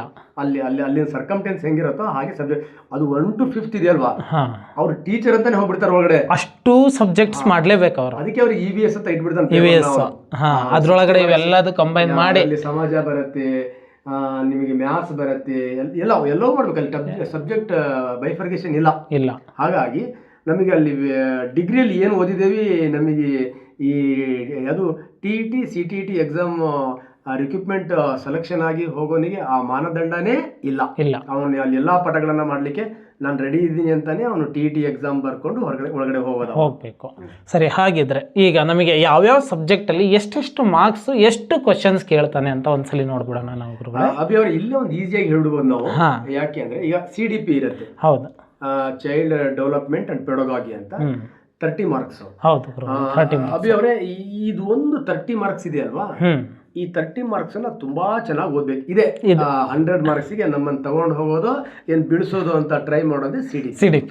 ಇನ್ನೊಂದು ವಿಶೇಷವಾಗಿ CDPದು ಸಾಧನಾ ಶಂಕರ್ ಅಕಾಡೆಮಿ ಆ್ಯಪಲ್ಲಿ ಚೈಲ್ಡ್ ಡೆವಲಪ್ಮೆಂಟ್ ಇಂದು ನಾನೇ ಎಲ್ಲ ಆಲ್ರೆಡಿ ವಿಡಿಯೋಗಳಾಗಿದೆ ಮತ್ತು ಒಂದೇ ಪಟ್ಟಿ ಹೊರಗಡೆ ಕಳಿಸಿಲ್ಲ. ಚಂದ್ರಯಾನ 5th 6th ಇಟ್ಕೊಂಡಿದ್ದೀವಿ, ನಾವೆಲ್ಲೂ ಕೂಡ ಯೂಟ್ಯೂಬಲ್ಲಿ ಹಾಕಿಲ್ಲ. ಇದು ಅಪ್ಲೋಡ್ ಆಗುತ್ತೆ. ಮತ್ತು ಇದರಲ್ಲಿ ನಮಗೆ ಟೀಚಿಂಗ್ ಟೆಕ್ನಿಕ್ಸ್ ಕೂಡ ಬರುತ್ತೆ. ನೋಡಿ, ಟೀಚಿಂಗ್ ಟೆಕ್ನಿಕ್ಸ್ ಈ CDPಯಲ್ಲಿ ಓದ್ಕೊಂಡ್ಬಿಟ್ರೆ ನಾವು ಎಲ್ಲದರಲ್ಲೂ ಬರುತ್ತದು. ಎಕ್ಸಾಂಪಲ್ ನೀವು ಬಯಾಲಜಿಕಲ್ ಸೈನ್ಸ್ ಅಂದರೆ ಬಯಾಲಜಿಯಲ್ಲಿ ಒಂದು 20 ಕ್ವಶನ್ ಸಬ್ಜೆಕ್ಟ್ ಬಂತು ಅಂದರೆ 10 ಕ್ವಶನ್ ಮತ್ತೆ ಟೀಚಿಂಗ್ ಟೆಕ್ನಿಕ್ಸೇ ತಗೋತಾನವ. ಮ್ಯಾಥಮೆಟಿಕ್ಸ್ ಅಲ್ಲಿ 10 ಕ್ವಶನ್ ಟೀಚಿಂಗ್ ಟೆಕ್ನಿಕ್ಸ್ ತಗೋತಾನೆ. ಸೈನ್ಸ್ನಲ್ಲೂ ಅದೇ ಥರ. ಹಾಗಾಗಿ ಮಕ್ಕಳ ಮಾನಸಿಕ ಮಟ್ಟಕ್ಕೆ ಅನುಗುಣವಾಗಿ ಆ ವಿಷಯವನ್ನ ಅವನಿಗೆ ಬೋಧನೆ ಮಾಡ್ತಕ್ಕಂಥ ಸಾಮರ್ಥ್ಯ ಇದೆ ಅನ್ನೋದನ್ನ ಸಬ್ಜೆಕ್ಟ್ ಜೊತೆಗೆ 5, 8, 10 ಮಾರ್ಕ್ಸ್ ಅನ್ನ ಹಾಕಿ ಮತ್ತೆ ಆ ಕಂಟೆಂಟ್ ಜೊತೆಗೆ ಟೆಸ್ಟ್ ಮಾಡ್ತಾ ಹೋಗ್ತಾರೆ. ಹಾಗಾದ್ರೆ ಗುರುಗಳೇ, ನಮ್ಮ ವಿದ್ಯಾರ್ಥಿಗಳು ಈಸಿಯಾಗಿ ಪಾಸ್ ಆಗಿಬಿಡ್ಬೋದು. ಈಗ ಪ್ರತಿಯೊಂದು ಪಾಠಲ್ಲೂ ಏನು 30 ಮಾರ್ಕ್ಸ್ ಇದೆ ಅಲ್ವಾ, ಅದರಲ್ಲಿ 10 ಮಾರ್ಕ್ಸ್ ಎಲ್ಲ ಕಡೆನೂ ಟೀಚಿಂಗ್ ಟೆಕ್ನಿಕ್ಸ್ಗಳೇ ಇರ್ತವೆ. ಅಲ್ಲಿಗೆ ಆ ಟೀಚಿಂಗ್ ಟೆಕ್ನಿಕ್ಸ್ನ ಕರೆಕ್ಟಾಗಿ ಕಲ್ತ್ಕೊಬಿಟ್ರೆ ಅವರು 50 ಮಾರ್ಕ್ಸ್ ಇಲ್ಲೇ ಸಿಕ್ಬಿಡತ್ತೆ ಅವರಿಗೆ. ಮತ್ತು ಇನ್ನೊಂದು ಅಭಿ ಅವರೇ, ಇಲ್ಲಿ ಪ್ಲಸ್ ಅಂತ ಹಾಕಿ ಅಭಿ ಅವರೇ, ಇಲ್ಲಿ ಬೇಡ, ಇಲ್ಲಿ language first and language second ಇದೆಯಲ್ಲ, ಇಲ್ಲಿ ಏನಾಗುತ್ತೆ ಅಂದರೆ 15 ಮಾರ್ಕ್ಸ್ 14 ಮಾರ್ಕ್ಸ್ 14 ಮಾರ್ಕ್ಸ್ ಪ್ಯಾರಾಗ್ರಾಫ್ ಕೊಡುತ್ತೆ. ಪ್ಯಾರಾಗ್ರಾಫ್ ಹೆಸರೇ ಕೊಟ್ಬಿಟ್ಟು ಪ್ಯಾರಾಗ್ರಾಫ್ ಆನ್ಸರ್ ಅದರಲ್ಲಿ ಇರ್ತದೆ. ಓದ್ಬಿಟ್ಟು MCQ ಫೈಂಡ್ ಔಟ್. ನಾವೆಲ್ಲ ನನ್ನ ಹೈಸ್ಕೂಲಲ್ಲಿ ಪ್ರೈಮರಿಯಲ್ಲಿ ಇದ್ದಾಗ ಇಂಗ್ಲಿಷ್ ಪೇಪರ್ ಕೊಟ್ಟರೆ ಫಸ್ಟ್ ಯಾವ ಕ್ವಶನ್ ಅಟೆಂಡ್ ಮಾಡ್ತಿದ್ದೆ ಅಂದರೆ ಪ್ಯಾರಾಗ್ರಾಫ್. ಯಾಕಂದ್ರೆ ಕೆಳಗಡೆ ಕ್ವಶನ್ ಮೇಲ್ಗಡೆ ಆನ್ಸರ್. ಇಲ್ಲಿ 14 + 14 ಹಾಕೊಂಡ್ಬಿಟ್ರೆ ಎಷ್ಟಾಯ್ತು? 28 ಮಾರ್ಕ್ಸ್. ಅಲ್ಲಿಗೆ ಕ್ವಶನ್ ಪೇಪರ್ ಅಲ್ಲಿ ಉತ್ತರನೂ ಇರುತ್ತೆ, ಕ್ವಶನ್ ಇರುತ್ತೆ. ಅಲ್ಲಿಗೆ ಈ 50 ಮಾರ್ಕ್ಸ್ ಮತ್ತೆ ಇಲ್ಲಿ 28 ಮಾರ್ಕ್ಸ್. ಅಲ್ಲಿಗೆ ಎಷ್ಟಾಯ್ತು? 78 ಮಾರ್ಕ್ಸ್ ಆಯ್ತು ಗುರುಗಳೇ. ಈಗ ನಮ್ಮ ವಿದ್ಯಾರ್ಥಿಗಳಿಗೆ CTET ಪಾಸ್ ಆಗೋದಕ್ಕೆ ಎಲಿಜಿಬಿಲಿಟಿ ಎಷ್ಟು? ಎಕ್ಸಾಂಪಲ್ 85 ಅಂತ ಅನ್ಕೊಳ್ಳೋಣ ನಾವು. ಕ್ಯಾಟಗರಿ ಅಂತ ಹೇಳಿ ಬಂದ್ರೆ 85 ಇಟ್ಕೊಳ್ಳೋಣ. ಬೇಡ, ನಾವು 85 ಬೇಡ, 90ಗೆ ರೌಂಡ್ ಆಫ್ 90 ಫುಲ್ 90 ಹೊಡೆದ್ ಬಿಡೋಣ. ಅಲ್ಲಿಗೆ 90+. ಇಲ್ಲಿಗೆ ಎಷ್ಟು ಕಮ್ಮಿ? Just 12-13 marks. 10 ಮಾರ್ಕ್ಸ್ 10 ಮಾರ್ಕ್ಸ್ ಇರ್ಲಿ, ಅವನು 10 ಮತ್ತು ಎಕ್ಸಾಮ್ ಅಲ್ಲಿ ಆಗ್ತಾನೆ. 10 ಮಾರ್ಕ್ಸ್ಗೆ ಎಷ್ಟು ತಿಂಗಳು ಓದ್ಬೇಕು? 3 ತಿಂಗಳು 90 ದಿನ ಟೈಮ್ ಇದೆ, ಆರಾಮ್ ಓದ್ಬೋದು. ನಮ್ಮ ಆ್ಯಪಿಗೆ ಜಾಯ್ನ್ ಆಯ್ತು ಅಂದ್ರೆ ಸುಮ್ಮನೆ ಜ್ಯೂಸ್ ಕುಡಿಬೇಕು, ಪಾನ್ ಹೊಡಿಬೇಕು, ಜನ ವಿಡಿಯೋ ನೋಡ್ಕೊಂಡು ಆರಾಮಾಗಿ ಓದ್ಕೊಂಡು ಅವನು 90 ಅಲ್ಲ 100+ ಆರಾಮಾಗಿ ಮಾಡ್ಬೋದು. ನಮ್ಮಲ್ಲಿ ಕನ್ನಡ ಟಾಪ್ ಟೀಚರ್ ನಾಗರಾಜ್ ಕನ್ನಡ ಇದೆ. ಅವ್ರೊಂದು ಬುಕ್ ಒಂದು ಪಬ್ಲಿಷ್ ಮಾಡಿರ್ಬೇಕಲ್ವ ಗುರುಗಳೇ? ಕನ್ನಡ ಕಸ್ತೂರಿ ಅಂತ ಕನ್ನಡ ಕಸ್ತೂರಿ ಒಂದು ಬುಕ್. ಮತ್ತೆ ನಮ್ಮ ಚೇತನ್ ಸರ್ ಅವರದ್ದು ಗ್ರಾಮರ್ ಎಲ್ಲರೂ ಕೂಡ ಇಷ್ಟಪಟ್ಟಿದ್ದಾರೆ. ಅಲ್ಲಿ ಜಸ್ಟ್ ಇದರಲ್ಲಿ ನಾವು ಒಂದು 10 ತಗೊಂಡ್ರು ಅಲ್ಲಿ 2 ಲ್ಯಾಂಗ್ವೇಜ್ ಅಲ್ಲಿ 20 ಸ್ಕೋರ್ ಆಯ್ತು. ಹೌದು, ಕಷ್ಟಪಟ್ಟು ಡಿಗ್ರಿ ಅವೆಲ್ಲ ಮಾಡಿರೋ ಮೆಥಡ್ ಬಿಟ್ಟೆ. ಇಲ್ಲಿಂದ CDP ನಲ್ಲಿ ಇನ್ನೊಂದು 5-6 ಮಾರ್ಕ್ಸ್ ಇನ್ನೊಂದೆಲ್ಲೋ ಒಂದ್ ಕಡೆ ನಾವು ಕೊಡಲ್ಲ. ಅಭಿ ಅವರೇ, ಕೆಲವೊಂದು ಅವ್ರು ಓದ್ಬೇಕು, ಅದನ್ನ ಈಸಿ ಇರುತ್ತೆ, ಅದು ಈಸಿ ಇರುತ್ತೆ. ಮಗುವಿನ ಬೆಳವಣಿಗೆ ಯಾವ ಹಂತದಲ್ಲಿ ಜಾಸ್ತಿ ಇರುತ್ತೆ, ನೆಕ್ಸ್ಟ್ ಸಿದ್ಧತಾ ನಿಯಮ ಯಾವ ಕಲಿಕೆಯ ತತ್ವದ ಆಧಾರದ ಮೇಲೆ ಇದೆ, ಥಾರ್ನ್ಡೈಕ್ನ ಕೊಡುಗೆಗಳೇನು, ಸ್ಕಿನ್ನರ್ನ ಕೊಡುಗೆಗಳೇನು, ಪಾವ್ಲೋದ ಕೊಡುಗೆಗಳೇನು, ಇಂಟ್ರಾಸ್ಪೆಕ್ಷನ್ ಅಂತರಾವಲೋಕನ ಅಂದ್ರೆ ಏನು, ಅಬ್ಸರ್ವೇಷನ್ ಅಂದ್ರೆ ಏನು, ಕೇಸ್ ಸ್ಟಡಿ ಯಾರ ಮೇಲೆ ಮಾಡ್ತಾರೆ, ಪ್ರಾಕ್ಟಿಕಲ್ ಮೆಥಡ್ನ ನಿಯಂತ್ರಿತ ಗುಂಪು ಅಂದ್ರೆ ಏನು, ಅನಿಯಂತ್ರಿತ ಗುಂಪು ಅಂದ್ರೆ ಏನು. ನೋಡ್ರಿ, ನೀವು ಇಷ್ಟು ಹೇಳ್ತಾ ಇರೋದನ್ನೇ ಒಂದು ಪಾಯಿಂಟ್ಸ್ ಮಾಡ್ಕೊಂಡು ಆಯಾ ಮೆಥಡ್ ಮೇಲೆ ಒಂದಿಷ್ಟು ಓದ್ಕೊಂಡ ಅಂದ್ರು 10ರಿಂದ 15 ಮಾರ್ಕ್ಸ್ ಅಲ್ಲೇ ಬಂದ್ಬಿಡ್ತಾವ. ತುಂಬಾ CDP ತುಂಬಾ ಚೆನ್ನಾಗಿ ಮಾಡಿದ್ದೀವಿ. ನಾವೇ ಎಲ್ಲ ಸೇರಿ ಒಂದ್ಸತಿ ಇನಾಗ್ರೇಷನ್ ಮಾಡೋಣ ಗುರುಗಳೇ. ಅಂಡ್ ಇನ್ನೊಂದು ನೋಡ್ರಿ ಗುರುಗಳೇ, ನೀವು ಇಷ್ಟು ಹೇಳಿದ್ರೆ ಇಲ್ಲಿ ನಮ್ಮ ಮ್ಯಾಥ್ಸ್ನಲ್ಲಿ ಅಡಿಷನ್ ಸಬ್ಸ್ಟ್ರಾಕ್ಷನ್ ಪ್ರೈಮರಿ ಲೆವೆಲಿಂದ ಅದು ಆ ಥರದ ಕ್ವಶನ್ ಜಾಸ್ತಿ ಕೊಡ್ತಾನೆ. ಪಾಲಿನಾಮಿಯಲ್ಸು, ರಿಲೇಷನ್ಸು, ಸಣ್ಣ ಸಣ್ಣ ಬೇಸಿಕ್ ಕ್ವಶನ್ಸ್ಗಳನ್ನೇ ಕೊಡ್ತಾನೆ. ಇಲ್ಲೊಂದು 5ರಿಂದ 10 ಮಾರ್ಕ್ಸು. ಇನ್ನು EVS ಅಂತ ಹೇಳಿ ಬಂದರೆ ಅದು ಬೇಸಿಕ್ ಕ್ವಶನ್ಸು, ಪ್ರೈಮರಿ ಅಂಥದ್ದು. ಫಸ್ಟ್ ಪೇಪರಿಗೆ ಹೈಸ್ಕೂಲ್ ಒಳಗಡೆ ಓದ್ಕೊಂಡ್ರೆ ಹೌದು, ಸೆಕೆಂಡ್ ಪೇಪರಲ್ಲಿ ಹೈಸ್ಕೂಲ್ ಒಳಗಡೆ ಇರೋದನ್ನ ಓದಿದ್ರಾಗಲ್ಲ, ಅರ್ಥ ಮಾಡ್ಕೋಬೇಕು, ಕಾನ್ಸೆಪ್ಟ್ ಸ್ಕೋಪ್ ಅನ್ನ ನೋಡ್ತಾ ಬರ್ಬೇಕು. ಎಕ್ಸಾಂಪಲ್ಗೆ ಸ್ಟೊಮಕ್ ಅಂತ ಬಂತು ಅಂದ್ರೆ ಹೈಸ್ಕೂಲಲ್ಲಿ ಸ್ಟೊಮಕ್ ಒಂದು 3 ರೋಲ್ ಕೊಡ್ತಾನೆ. ಅದಕ್ಕೆ ಇವನು ಸ್ವಲ್ಪ ಇಂಟರ್ನೆಟ್, ಚಾಟ್ GPT ನೋಡಿ ಇನ್ನೊಂದು 3 ರೋಲ್ನ ಜೋಡಿಸ್ಬಿಟ್ರೆ ಸಾಕು. ಒಂದೇನಾಗಿದೆ ಅಂದರೆ ಗುರುಗಳೇ, ನಮ್ಮ ಯೂತ್ಸ್ ಏನಿದ್ದಾರೆ ಓದ್ಕೊಳ್ಳೋದಕ್ಕೆ ಮೊಬೈಲನ್ನು ಯೂಸ್ ಮಾಡಲ್ಲ, ಬೇರೆದಕ್ಕಂದ್ರೆ ತುಂಬಾನೇ ಚಾಟ್ GPT ಹೋಗ್ಕೊಂಡು ಸ್ಟೊಮಕ್ ಹೊಡಿಯೋದಂತ ಹೋಗಿ ಸ್ಟೊಮಕ್ ಬಿಟ್ಟು ಫಿಟ್ನೆಸ್ ಹೊಡೆದ್ಬಿಡ್ತಾರೆ. ಅದಂತೂ ಹೊಡಿತಾರ. ಮತ್ತು ಅವಾಗ ಫಿಟ್ನೆಸ್ ಹೆಂಗೆ ಮೇಂಟೈನ್ ಮಾಡೋದು ಅಂತ ನೋಡ್ತಾರೆ. ಸೊ ಇರಲಿ, 90 ದಿನ ಆ ಫಿಟ್ನೆಸ್ ಬೇಡ, ಈ ಫಿಟ್ನೆಸ್ ಮಾಡ್ಕೊಂಡ್ರೆ 60 ವರ್ಷ ಫಿಟ್ನೆಸ್ ಆಗಿರ್ಬೋದು. ಸೊ ಫ್ಯಾಮಿಲಿ ಜೊತೆಗೂ ಕೂಡ ಹುಡುಗರು ಇದ್ರೆ ಅವ್ರ ಹೆಂಡತಿ ಜೊತೆ ಚೆನ್ನಾಗಿರ್ಬೋದು, ನಿಜ ಮಕ್ಕಳಿದ್ರೆ ಗಂಡ ಜೊತೆಗಂತೂ ಚೆನ್ನಾಗಿದ್ದೇ ಇರ್ತಾಳೆ ಪಾಪ ಅವಳ ತಾಯಿ. ಆದರೆ ತನ್ನ ಮಕ್ಕಳ ಭವಿಷ್ಯವನ್ನ ರೂಪಿಸ್ಕೋಬಹುದು, ನಿರ್ಮಾಣ ಮಾಡ್ಬೋದು. ಈಗ ಇದಿಷ್ಟು ಪ್ರೈಮರಿ ಅಂತದ್ದು ನೋಡಿದ್ವಿ ಗುರುಗಳೇ. ಈಗ ಪೇಪರ್ 2, ಈಗ ಹೈಯರ್ಸ್ ಪ್ರೈಮರಿ ಅಂದಾಗ 5ರಿಂದ 8ನೇ ಕ್ಲಾಸ್ ಸೇಮ್. ಇಲ್ಲಿ 60 ಮಾರ್ಕ್ಸ್ ಅಲ್ಲಿ ಏನಾಗ್ತಾ ಇರುತ್ತೆ, ಚೇಂಜ್ ಇರುತ್ತೆ. ಇಲ್ಲಿ ಏನಾಗುತ್ತೆ ಅಂದ್ರೆ ಅಭಿ ಅವರೇ, ನಾವು ಪೇಪರ್ 1 to 5 ಅಲ್ಲಿ ಏನ್ ಮಾಡ್ತೀವಿ ಅಂತ ಹೇಳಿದ್ರೆ EVS ಅಂತ ತಗೊಂಡ್ಬಿಡ್ತೀವಿ. ಆ EVS ಅಲ್ಲಿ ಏನಾಗ್ಬಿಡತ್ತೆ ಅಂದ್ರೆ ಸೋಷಿಯಲ್ ಸೈನ್ಸ್ 2 ಮಿಕ್ಸ್ ಆಗಿ ಬಂದ್ಬಿಡುತ್ತೆ. ಅದ್ರ ಜೊತೆಗೆ ನಿಮ್ದು ಬ್ಯೂಟಿಫುಲ್ ಮ್ಯಾಥಮೆಟಿಕ್ಸ್ ಜಾಯಿನ್ ಆಗುತ್ತೆ. ಅಂದ್ರೆ ಅದು ಬೇಸಿಕ್ ಆಪರೇಷನ್ಸ್ ಮ್ಯಾಥಮೆಟಿಕ್ಸ್ ಇರ್ತಾವ. ಬಟ್ ಪೇಪರ್ 2 ಅಲ್ಲಿ ಏನ್ ಮಾಡ್ಬಿಡ್ತಾನಂದ್ರೆ ಇದೇ 60 ಮಾರ್ಕ್ಸ್. ಅಲ್ಲಿ EVS ಅಂಡ್ ಮ್ಯಾಥಮೆಟಿಕ್ಸ್ 60 ಆಯ್ತಲ್ವಾ. ಇಲ್ಲಿ ಪೇಪರ್ 2 ಅಲ್ಲಿ ಏನ್ ಮಾಡ್ತಾನೆ ಅಂದ್ರೆ 60 ಮಾರ್ಕ್ಸ್ ಸಿಗವ ಇಲ್ಲಿ ಸಬ್ಜೆಕ್ಟ್ ಅನ್ನ ಬೈಫರ್ಕೇಶನ್, ಫಿಸಿಕಲ್ ಸೈನ್ಸ್ ಒಂದು ಮಾಡ್ತಾನೆ, ಬಯಾಲಜಿಕಲ್ ಸೈನ್ಸ್ ಒಂದು ಮಾಡ್ತಾನೆ, ಸೋಷಿಯಲ್ ಸೈನ್ಸ್ ಒಂದು ಮಾಡ್ಬಿಡ್ತಾನೆ. ಈಗ ಹಂಗಾದ್ರೆ ಸೋಷಿಯಲ್ ಸೈನ್ಸ್ ಕಂಪ್ಲೀಟ್ಲಿ ಒಂದು 60 ಮಾರ್ಕ್ಸ್ ಕೊಡ್ತಾನೆ. ಹಾಗಿದ್ದ ಒಂದು ಫುಲ್ಲು ಅದ್ರೊಳಗಡೆ ಎಲ್ಲದೂ ಇರ್ತಾವ ಗುರುಗಳೇ, ಹಿಸ್ಟ್ರಿ, ಜಿಯೋಗ್ರಫಿ, ಎಕನಾಮಿಕ್ಸ್ ಅದು ಮುಂದಿದೆ ನೋಡೋಣ. ಮತ್ತು ಇಲ್ಲೂ ಮ್ಯಾಥ್ಸ್ ಆ್ಯಂಡ್ ಸೈನ್ಸ್ನಲ್ಲೂ ಕೂಡ physics, chemistry, maths, botany, zoology ಎಲ್ಲ ಕಂಬೈನ್ ಮಾಡಿ ಕೊಟ್ಬಿಡ್ತಾನೆ. ಬಯಾಲಜಿ ಅಷ್ಟೇ ಸಪ್ರೇಟ್ ಅಂತ ಹೇಳಿ ಮತ್ತೆ ಅದರೊಳಗಡೆ ಏನು ಮಾಡೋದಿಲ್ಲ. ಹಾಗಾದ್ರೆ ಒಂದ್ಸಲಿ ನಾವು ಸಿಲೆಬಸ್ಸನ್ನು ನೋಡ್ಕೊಬಂದ್ಬಿಡೋಣ ಗುರುಗಳೇ. ಬಟ್ ಅದಕ್ಕೂ ಮುಂಚೆ ಗುರುಗಳೇ, ಸೊ ಇಲ್ಲಿ ನಮ್ಮ ಹೈಸ್ಕೂಲ್ ಪೇಪರ್ 2 ಒಂದಿಷ್ಟು ವಿದ್ಯಾರ್ಥಿಗಳು ಬರೆಯೋರು ಇರ್ತಾರಲ್ವ, ಅವರು ಈಗ 90 ಮಾರ್ಕ್ಸ್ ಹೇಗೆ ತಗೋಬಹುದು? ಇಲ್ಲಿ ಸೇಮ್ ಏನು ಪ್ಯಾಟರ್ನ್ ಇಲ್ಲ. ಸೇಮ್ ಅವ್ರಿಗೂ ಕೂಡ ಕಬ್ಬಿಣದ ಕಡ್ಲೆ ಏನಪ್ಪಾ ಅಂದ್ರೆ CDP. ಕಬ್ಬಿಣದ ಕಡ್ಲೆ ಅಲ್ಲ, ಅವ್ನು ಓದಿಲ್ಲ ಅಂದ್ರೆ ಎಕ್ಸಾಂಪಲ್ ಈಗ ಮನೋವಿಜ್ಞಾನ ಅಂತ ಹೇಳ್ತೀವಿ ನಾವು. ಈಗ ಎಕ್ಸಾಂಪಲ್ ಮನೋವಿಜ್ಞಾನ, ಸೈಕಾಲಜಿ ಅಂತ ಹೇಳ್ತೀವಿ. ಸೈಕಾಲಜಿ ಅಂತಕ್ಕಂಥದ್ದು ಸೈಕಿ ಅನ್ನೋ ಪದ ಯಾವ ಭಾಷೆಯಿಂದ ಬಂದಿದೆ ಅಂತ ಹೇಳ್ತಾನೆ, ಅಥವಾ ಸೈಕಿ ಅಂದ್ರೆ ಏನು. ಈ ಸೈಕಿ ಅಂತಕ್ಕಂಥದ್ದು ಮನೋವಿಜ್ಞಾನದ ತಳಹದಿ ಮೇಲಿದೆಯಾ, ತತ್ವಶಾಸ್ತ್ರದ ತಳಹದಿ ಮೇಲಿದೆಯಾ, ವೈಜ್ಞಾನಿಕ ತಳಹದಿ ಮೇಲಿದೆಯಾ, ಈ ತರ ಪ್ರಶ್ನೆಗಳು ನೋಡಿ. ಇವೆಲ್ಲ ಯಾವ ಬುಕ್ಕಲ್ಲೂ ಕೂಡ ಇಲ್ಲ. ನಿಜ. ಈಗ psyche that word is derived from philosophy. ಯಾಕಂದ್ರೆ ಮನೋವಿಜ್ಞಾನ ಡಿವೈಡ್ ಆಗೋದೇ ಎಲ್ಲಿಂದ ಅಂದ್ರೆ ಫಿಲಾಸಫಿಯಿಂದ, ತತ್ವಶಾಸ್ತ್ರದಿಂದ ಡಿವೈಡ್ ಆಗೋದು. ಹಾಗಾಗಿ ಸೈಕಾಲಜಿ ಯಾವಾಗ ತತ್ವಶಾಸ್ತ್ರದ ಒಳಗಡೆ ಇರತ್ತಲ್ವಾ, ಅವಾಗಲೇ ಸೈಕಿ ಅನ್ನೋ ವರ್ಡಿಂದ ಹುಟ್ಕೊಂಡ್ಬಿಡುತ್ತೆ. ಅದು ದೊಡ್ಡ ಬ್ಯೂಟಿಫುಲ್ ಕತೆ ಇದೆ. ಆಕ್ಚುಲಿ ಈಗ CDP ನ ಅರ್ಥ ಮಾಡ್ಕೊಂಡು ಏನಾದ್ರು ಓದ್ಬಿಟ್ರೆ ಅವ್ನು ಹಿಡಿಯೋರೇ ಯಾರು ಇರಲ್ಲ. ತುಂಬಾ ಚೆನ್ನಾಗಿದೆ. ಈ ಸೈಕಿ ಅನ್ನೋ ವರ್ಡ್ ಹೇಗ್ ಬಂತು ಅಂತ ಕೇಳ್ಬಿಟ್ರೆ ಖುಷಿ ಆಗ್ಬಿಡ್ತೇನೆ. ಆ ಗ್ರೀಕ್ ಪುರಾಣದಲ್ಲಿ ಅವಾಗ ಆ ಗ್ರೀಕ್ನ ಪುರಾಣದಲ್ಲಿ ಒಂದು ಸೌಂದರ್ಯ ದೇವತೆ ಇರ್ತಾಳೆ, ಅವಳ ಹೆಸರು ವೀನಸ್ ಅಂತ. ಅಲ್ಲಿನ ಜನ ಎಲ್ಲ ದೇವತೆಯನ್ನ ಏನ್ ಮಾಡ್ತಿರ್ತಾರೆ ಅಂದ್ರೆ ಸೌಂದರ್ಯಕ್ಕಾಗಿ ಆರಾಧನೆ ಮಾಡ್ತಾ ಇರ್ತಾರೆ. ಅದೇ ಸಂದರ್ಭದಲ್ಲಿ ಆ ಗ್ರೀಕಲ್ಲಿ ಒಬ್ಬ ಸೌಂದರ್ಯವತಿ ಹುಟ್ಟುಬಿಡ್ತಾಳೆ. ಅವಳು ಎಷ್ಟು ಸೌಂದರ್ಯವತಿ ಇರ್ತಾಳೆ ಅಂದ್ರೆ ವೀನಸ್ ಅನ್ನೇ ಜನ ಮರ್ತು ಬಿಡ್ತಾರೆ. ಅವಳ ಹೆಸರಿನೇ ಸೈಕಿ ಅಂತ. ಆ ಸೈಕಿ ಈ ಲೆವೆಲ್ ಬ್ಯೂಟಿ ಇದ್ದಾಳಂತ ವೀನಸ್ಸಿಗೆ ಸಿಟ್ಟು ಬಂದು ತನ್ನ ಮಗ ಅಪ್ರೋಡೈಟ್ ಅನ್ನ ಆ ಸೈಕಿ ಸೌಂದರ್ಯ ಹಾಳು ಮಾಡುವಂತ ಕಳಿಸ್ತಾಳೆ. ಅವಾಗ ಒಂದು ಬ್ಯೂಟಿಫುಲ್ ಕತೆ ಇದೆ. ನಾವು ಆಕ್ಚುಲಿ ಕತೆಗಳನ್ನ ಕನ್ನಡದಲ್ಲಿ ಕೇಳ್ತಾ ಇದ್ವಿ, ಸೈಕಾಲಜಿನಲ್ಲಿ ಕೇಳಿರಲಿಲ್ಲ. ಬಟ್ ಇವತ್ತು CDP ನಲ್ಲಿ ಕೇಳ್ತಾ ಇದ್ವಿ. ನಿಮ್ಮ ಆ್ಯಪ್ ನೀವು ಏನಿದೆ ಸರ್ ಅದನ್ನು ನಾವು ಪರ್ಚೇಸ್ ಮಾಡಿದ್ರು ಅವುಗಳ ಸ್ಟೋರಿ ಆ್ಯಂಡ್ ಅದ್ರ ಬಗ್ಗೆ ನಾವು ತಿಳ್ಕೋಬೇಕು. ಯಾಕೆಂದರೆ ಇದು ನಮಗೆ ಬರೀ TET CTET ಅಷ್ಟೇ ಅಂತ ಅಲ್ಲ. ಅದು ಒಬ್ಬ ಉತ್ತಮ ಶಿಕ್ಷಕ ಆಗಬೇಕಪ್ಪ ಅಂದ್ರೆ ಫಸ್ಟ್ ಮನೋವಿಜ್ಞಾನದ ಅರಿವು ತುಂಬಾನೇ ಇರಬೇಕು. ಕ್ಲಾಸ್ ರೂಮ್ ಅಲ್ಲಿ ವೈಯಕ್ತಿಕ ವಿಭಿನ್ನತೆ, ಇಂಡಿವಿಜುವಲ್ ಡಿಫರೆನ್ಸ್ ಇರುತ್ತೆ. ಒಬ್ಬ ಉತ್ತಮ ಅಂದ್ರೆ IQ ಲೆವೆಲ್ ಜಾಸ್ತಿ ಇರೋ ಹುಡುಗ ಇರ್ತಾನೆ, ದಡ್ಡ ಇರ್ತಾನೆ. ಒಬ್ಬ ಯಾವ ಥರನ ಆಕ್ಟಿವಿಟಿ ಇರುತ್ತೆ, ಹೆಣ್ಮಕ್ಳದ ಆಕ್ಟಿವಿಟಿನೇ ಬೇರೆ ಥರ ಇರುತ್ತೆ, ಗಂಡು ಮಕ್ಳದ ಆಕ್ಟಿವಿಟಿನೇ ಬೇರೆ ಥರ ಇರುತ್ತೆ. ಅವರನ್ನೆಲ್ಲ ಅರ್ಥ ಮಾಡಿಕೊಂಡು ಉತ್ತಮ ಶಿಕ್ಷಕ ಅನ್ನಿಸ್ಕೊಳ್ಬೇಕಪ್ಪ ಅಂದ್ರೆ CDP ಸರಿಯಾಗಿ ಓದ್ಬೇಕು. ಬೇಕೇ ಬೇಕು ಗುರುಗಳೇ. ಹಾಗಾದ್ರೆ ಏನೇನಿದೆ ಅದ್ರೊಳಗಡೆ ಚಿತ್ರಣಗಳನ್ನ ಒಂಚೂರು ನೋಡ್ತಾ ಬಂದ್ಬಿಡೋಣ ಗುರುಗಳೇ ನಾವು. ಗುರುಗಳೇ ಇಲ್ಲಿಂದ ಶುರು ಆಗುತ್ತೆ ಆ್ಯಕ್ಚುಯಲ್ ಆಗಿ ಸಿಲೆಬಸ್ಸು. ಸೊ ನೋಡ್ರಿ CDP 30 ಮಾರ್ಕ್ಸಿಗಿದೆ. ಪೇಪರ್ 1 ಮತ್ತು ಪೇಪರ್ 2 ಇಬ್ಬರಿಗೂ ಕೂಡ ಇದೆ ಇಲ್ಲಿ.